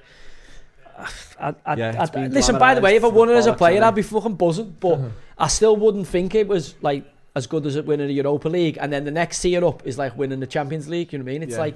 What you get if you win the Conference League? Europa League? You get a medal with a bit of chocolate in the inside. No, it's you know, it's a European medal, but like West Ham think they've won a European Cup, and it's like, we've got Mark Noble's #1 fan in the comments here. He'll be breaking his heart. But it's like, I know, but it's like the old fucking, it's like a fair play trophy, isn't it? It's like a watch when the Toffees qualify for it this year. Through a mid-table finish. It'd be as good as the Champions League if we win it. No, it just has to be like Chelsea winning it. Like, you don't, Chelsea even going, like, are you going to be that arsed about it if you've won European Cups now? Well, half of the squad are basically rested for it, aren't they? They don't even, it's like winning the League Cup, innit? It's like, it's not like, the it's not quite the FA Cup. The big hitters aren't even in the squad, are they? The Chelsea squad for the latter stages. I suppose it's like winning the European equivalent of what Birmingham lost at the weekend, Peterborough won.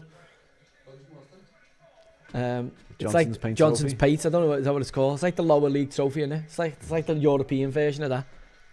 Fucking Peaky Blinders scrapping. Semenyo, could he nick a move? I'll take him at Everton, definitely. Fucking hell, snap your hands off for him. Could he nick a move to a top kind of six thinking club, a Spurs or something like that? Everton, yeah. Everton. Take him at Everton. I don't think we'd to be honest, attractive to the him. last 3-4 times we've played Bournemouth, he's ran amok. You're a good side, to be fair. They are a good side. This is a good win for them. When they come back, I could have seen the infamous 3-2. It was basically all through him, just a running machine. They're a strange team we to predict. Fulham, at Bristol City before he went to Bournemouth. Yeah, seen that for a while. They're a strange team to predict, though, this Fulham now. Like, they're hot. Or they're not. Yeah. Like, he's done a great job. A lot to play for here, he's done a great job, Marco Silva. I thought he was disappointing at Everton. I didn't think he did well at Everton. I thought he was a fucking pain in the arse, actually. But actually, at Fulham, he's done a fantastic job. Even though they've been beat tonight, I think that kills them for fifth position, doesn't it? Yeah, but you're right, there's so much on the game. Is that down to the stature of the club that they haven't got the support? I couldn't imagine many, well, wouldn't even be able to fit many away fans in that ground anyway, would you? Fucking 16,000 capacity or something. Where Craven Cottage? No, yeah. Oh, yeah. No, it's not even that. It's like 11, isn't it? That's what I mean. So, but is it a team that's just missing that fucking support? You know, to go. You can't generate it, can you? It's just not a big. It's just not a big catchment area for football. They're all into. No, Bournemouth. No, I know Bournemouth. I'm talking about Fulham. Yeah, but the problem in London is there's loads of other stuff going on. Like Fulham, West London, it's quite an affluent area, isn't it? It's like Putney. Isn't it? Yeah, but it's not like you've got like like 14 clubs in London. Do you know what I mean? So it's not like obviously there's 8.5 million, 9 million people in. Well, it might be more now. The amount of people coming over on the boats every day might be up to 14 million by the time this podcast ends.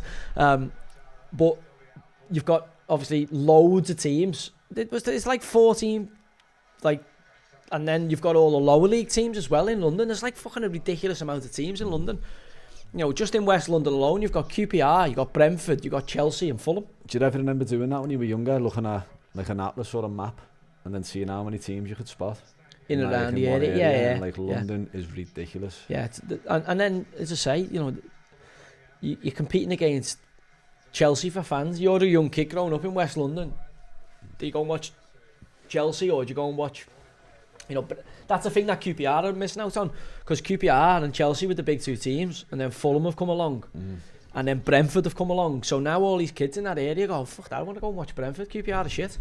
And I want to go and watch, you know what I mean? I want to go and watch Chelsea or Fulham. So QPR now are one of the worst teams in West London. And again, it only takes a 10-year, 20-year cycle, and next minute you've lost all those kids who could be potential fans going forward because you've been in the doldrums. What have we got? Anything? Someone just asked if that Joshua's Ed Van der Sar? Ed Geno. I said Ed Van der Sar. Edwin Van der Sar. No, it's not. It's a big Bristol Rovers fan, to be fair, but no, it's not. No, my God, that's the biggest insult you've ever had. Someone said you look like Eddie Jennings. Ed Jennings looks like Earthworm Jim, but he's got like a grey wig on the top. I just don't think he knew what he looked like, to be honest. Man of the match, yeah. What's the timestamp for your gas rant? It was about 40 minutes in. Oh, for the someone to watch it back. Feeling that. I'm feeling the pace, because I was up till late, and then I'm obviously George has gone on a hen-do this weekend with the girls, and I've been daddy daycare today. Etty got up at 7:45 this morning, and then he had a handyman coming to build a few bits for me in the gym and a few bin storage, and obviously I thought I'll nick a little siesta here, but he was just ploughing away with the hammer. Yeah. It was literally as I went to lie on the bat your hand couch. up to get up at 7:45. Yeah, 7:45. Fucking hell. When I was in yours the other week, he got up, just come walking down the landing about 9:15. I said to James, when's he been? This is nap, is more than enough. No, it's just what time he wakes up. Oh, the baby? Fucking messing. Yeah. Your kids are up handy though, aren't they? Double handy, like fucking quarter 6 most days. Be hard graft that. Both of them just. What like, time do ready they go to have bed? 6, 7? 7:30, 8 o'clock. No matter what, they're up that early. Yeah. Just morning heads. Is your missus a morning morning heads, head? No. No. Definitely You're not. definitely not, aye. Definitely not. You are now. Yeah, So what, I you am just now, up as soon as the light comes on? Just like... Yeah, just like quarter past, like... Be hard graft that. Would be hard graft. The sleep's like getting tortured, innit? And if you go on Yeah, SAS no, 2 days win, that's what they do to you. Just wake you up at that time. Well, that's 4 years of it now, lads. We've had, yeah. Okay. It's about 15, 16 years in 4 years. I know, but it will eventually stop though, surely. Our pen's up handy though, isn't he? He gets up, like Cass is a sleeper, RP's a kipper, Etty's a kipper. If I get up in the morning, like I've been getting up to like 6:45 to go and play golf. We've been on the early starts golfing. And our pen will be up at like 7 o'clock right after me, or there's been times I've got up and he's up watching the telly. Like he just gets himself up, but he's the only one. All the other ones, like, stay in bed till like 9. Proper. Well, you'd have to wake them up. It's usually our kids. Lazy But our ass. pen isn't. He's up at the crack of dawn, but we've only got one, and he's not.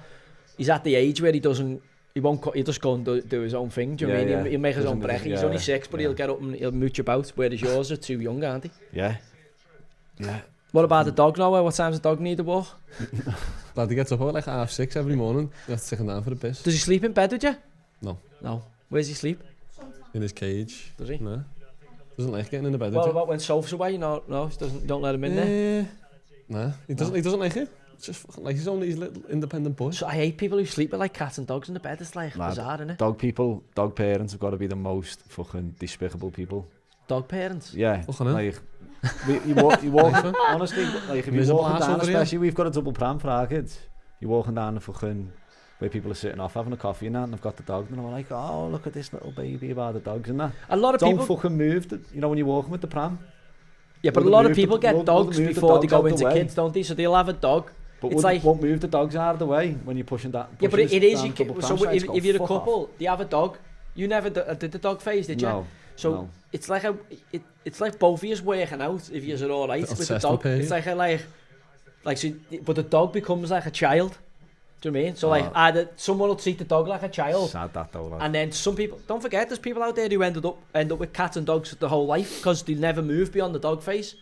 I Do you love mean? having a So dog. we mate. upgraded from People our who don't dog. like dogs We or went from anti-dog Archie are actually the devil. to Cassius. We went from Archie to Cassius. And I'm not sure who's got the worst breath. Similar breath, both of them. But that's kind of like, and then the dog just gets phased out. But some people end up being like full dog people. And I know what you mean. That's what I'm saying, like they won't move the dog out of People the way. that get me, people who like put dogs in like the papoose and all that. They walk around with the dog in the papoose. I've seen a or few the dog rounds in the session with the handbag. dogs in the prams like. Dog in a handbag or Dog dog in- in a dog in a bag. coat. You're like, what's going on here? What about 15 Uddy? degrees. Yeah. Greyhounds with fucking jackets on and that. Yeah, It's it too is a cold. strange. Some people just lose their mind, just waiting to lose their mind, aren't they? Same Cass. People who with the devil don't like dogs, mate. Would you prefer Evil people cats don't or like dogs? Dogs? I am a dog person. I Of would course you prefer like the- dogs. You a cat or a dog? Definitely not cat. No. So you, but you're It'd have definitely to not be dog. dog, yeah. Yeah, dog. Dogs, of course. Oh yeah. Dogs have got a soul, haven't they? Cats just fucking... Cats will eat you. Cats don't need you. That dog will eat you if you left. Like loads of instances of that if it's hungry enough. But like there is Dogs are loads of loyal, things aren't where people die and the dog just sits by the side. A cat would just fuck off and do its own thing, wouldn't it? Like cats don't need you. Yeah. Where dogs, like they need you, don't they? Or you know, they're certainly man's best friend in that regard. Where a cat like looks at you to go, shut your fucking knobhead. The fuck do you know? Funny. Game over. I haven't really got a choice. Big win for Bournemouth. Big win for Bournemouth. Aye, That I United. tell you what, he's the man. He's the man for Tottenham, isn't he? They were my tip Bournemouth to Who, make a late Iraola? chance. He's the man. Iraola's the next Tottenham manager, surely. Yeah? Yeah. If Tottenham have got anything about him, they need to fucking go and get him. But they're saying Fucking Don't tried everyone have else. that's a they're big saying he win, might that get the for Real Bournemouth. Madrid job. You know. Iraola? Yeah, that Ancelotti leaves at the end of the year, and he gets a job. Well, they're going to go out the Champions League, and Barca cemented their advantage by winning at the weekend. Yeah. You know, no Real won, but Barca are clear. I think 4 clear at the top of the table, and they're saying that Iraola's the next man for Real. Right. This is interesting because Ryan's been on form tonight in the chat. Yeah, he's chat solid. room. Ryan? Some solid questions, Yeah, Ryan. Bolt. he's fired some From Brighton? solid questions in. Don't know. Balti. Ryan Balti. He relates to Balti. you saying. You know Balti, no? He's been on fire. So after you calling out Fernandes last week, obviously huge. He got ragged off, didn't he, against Newcastle. Which midfield trio would you pick out of the Premier League on form right now? On form? I know you said that if you were trying to build a squad, but which you're playing 4-3-3. Who are going to be the three midfielders? No, that's not what he asked him. What's he asked then? He's asked what midfield trio, yeah? Yeah. Kroos, Modric, Casemiro, or Busquets, Xavi and Iniesta. The Madrid trio Busquets, won more Xavi Champions and Iniesta. Leagues, but he still thinks that the Barca trio was better. Yeah, it was. So who's you picking? Busquets, Xavi and Iniesta. Yeah. He's basically saying that the Madrid But trio then, actually like, won did you more. see Modric's link with Swansea, buying into Swansea today? Oh, yeah, See seen that? that today, Fabrizio Romano, who's never usually off the mark. Someone just said the only time Joey mentioned tonight's game was at full time. Listen, sometimes the watch along is the watch along, but It's more like, Goes where it goes, doesn't it? it is what it is. Are we going to get the... I loved it. Are we going You to get do the know, Bristol we don't- stuff we don't- up for the we watch back, or...? I'm going to put that as a YouTube video. It was good. Which? Bristol? Yeah. Yeah. There's no... Maybe we do a watch along or one of the... Then again, there's no point... We'd be fucking bored ourselves to death watching them, wouldn't we? Yeah. But I don't really want to fucking dance on the grave. You know what I mean? I want the club to do well and stay up, but unfortunately, it is what it is. You know, they've made the bed. You know what I mean? But and the only way you get a proper owner back is, unfortunately, if it goes wrong for the fucking idiots who are in charge. So it is what it is. What was I going to say there? Best midfield three in the Premier League.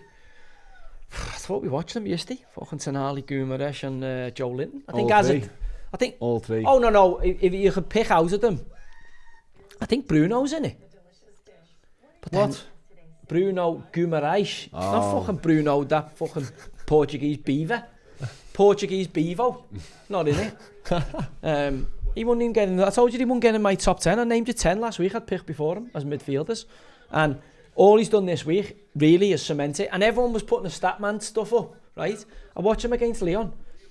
He pressed 2 balls he gave away in the second half. He fucking gave it away. Preston got it back. Give it away again. Shit pass. Preston got it back, and I'm like, that's why he's fucking top of the pressing charts. Stat pattern. Because he's getting his own fucking mistakes back, which is credit to him.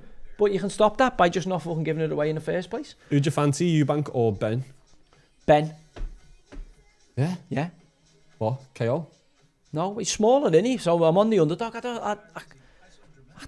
don't know. After what Liam Smith did to Eubank, I think everyone's getting carried away with Eubank because the second fight, where Liam clearly wasn't right. He'd had a load of problems going into the camp and through the camp.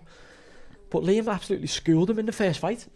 And if Conor Ben is what he was threatening to be before he got banned, then the size, he probably walks around a lot heavier than what he fights at anyway. And I just think he's vicious, and I just think he wants it more. I think he's younger. I think he'll do him. Is that this weekend, is it? Is this weekend? I don't think so. I'm looking forward to the Liam Cameron and that Ben Whittaker fight. I seen is there something going on though? I cast like that Whittaker, but he's No, he's a bit of a showboater, but he got his comeuppance in the last fight. But I've never seen the public for like a fighter who's not that well known want him to win so much. He just seems a dead down to earth fella. Is it Liam Cameron? Is that his name? Yeah, but I've seen they want it to be a 10-rounder or something. Yeah, it's a bit of madness going on. Something I mean, with the you've got contracts or that something Ben like that. Shalom, who seems a bit of a space cadet, doesn't he, the promoter? Like, he's always arguing with Eddie Hearn. It's like he's a bit of a nugget who's promoting all them. And I think he's promoting Whittaker. But Whittaker, I don't know, he definitely quit in that last fight, in my opinion. He looked for the way out, and 100%. he's a showboater, which is flashy and it looks great when you come off. It was like fucking Eddie, reminded me a bit Prince Nazim, like throwing punches and looking away. But then I just think he comes across as a bit of a see you next Tuesday, and like the way he's like his arrogance without being good. That's this Sunday. Sponsored by Adidas, and they've all. I don't know where it is. This Sunday, no. Is it? What He's flamboyant. What like, did you make at the end statement when he come out about the Axel Ruder Cabana, was it? Oh, well, I liked him. Yeah, I tweeted. Thought fucking well played. I like Eddie. I like him when him and Simon Jordan. I like Eddie. I think he's he's good at promoting. Like, Frank Warren's got his way of doing it, but I like Eddie. I think he's a bit of a speaks maverick. well whenever he does his interviews, and he fucking cares about his fighters. He says what like he I was thinks, with Bellew. Bellew spoke so highly of him, saying he's looked after him and couldn't have got a better fella. And seems to look after his fighters. As I say, you know, he's been involved in some big fights. He's earned all his fighters' money. When you look at Anthony Joshua and Bellew and all them boys, and you don't see anyone slagging him off, saying he's ripped them off like you do some other promoters. So, and I think he's opinionated, isn't he? And he speaks, and I thought it was, you know, to see him, someone with it, what he's got at stake, saying the right things about the fucking madness of some of the world situations or some of the situations in this country, take some bollocks, and fair play to him. Any more questions? 10 more minutes before we... What was he getting at though? He was a little bit off. I think he just got asked a question about it and just give his opinion on it as a father. I mean, as a patriot. So fair play to him. He could have said, I'm not answering it, and had an easier life, but fair play to him for saying what he said. And to say, lots of people wouldn't have spoke about it, but took some bollocks to do it, and gets me respect for that. Sound. Well, what have you got after staying up late for that Masters like yesterday? I'm fucking knackered myself. Yeah, well, let's call it. It was a good stream, that. Plenty of just quick predictions for the Champions League tomorrow. Nothing really. We've gone all through I think your semi-finals for the Champions League is going to be Arsenal against Paris Saint-Germain, and I fancy Paris to beat them. And it's going to be Barcelona against Inter Milan, and I fancy Barca to beat them.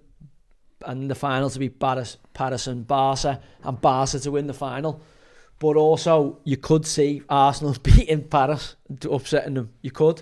And you could see Inter, who were a fucking good side, beating Barca. You know, you could. But I think they'll be good semi-finals. You know, it's never such a thing as a bad Champions League semi-final. But I think everybody's perfect final would be Barca, Luis Enrique, former club, and obviously Paris Saint-Germain. Has this been the most exciting Champions League ever? Yeah, I think the new format, it hasn't worked for Liverpool, so it's been brilliant from that regard, in terms of, you know, they just finished top of the group but never really got rewarded with Paris Saint-Germain for it. But yeah, I think, you know, I was a bit sceptical about the format. I mean, some will argue the pros and cons of it, but I think it made, you know, every game count, and clearly it you know, we've ended up with, I think, you know, the 4 best teams in Europe in the last 4 of the Champions League, which is what you want, isn't it? You don't want, you know, a few wild cards in there, but I think the best 4 teams currently in the continent of Europe are in the Champions League semi-final if the quarters go the way we expect them to go. Yeah, nice. Sound. Next Monday. I'm surprised you're having it back there. I was looking for a bite there. No. Looking for a bite there. I don't think you are. After the last few weeks, you realise you aren't one of Europe's premier clubs. Yeah, Villa would have swapped them anyway, wouldn't he? We're not playing like it, for sure. No, you'd have got fucked if you were still in the Champions League by whoever you got. Villa. Well, West Ham flopped just the other day after having too much respect for you at the start of the game. Luckily, he played that young kid. That left back who was fucking on work experience because he got a new arsehole tore out of him by Mo Salah.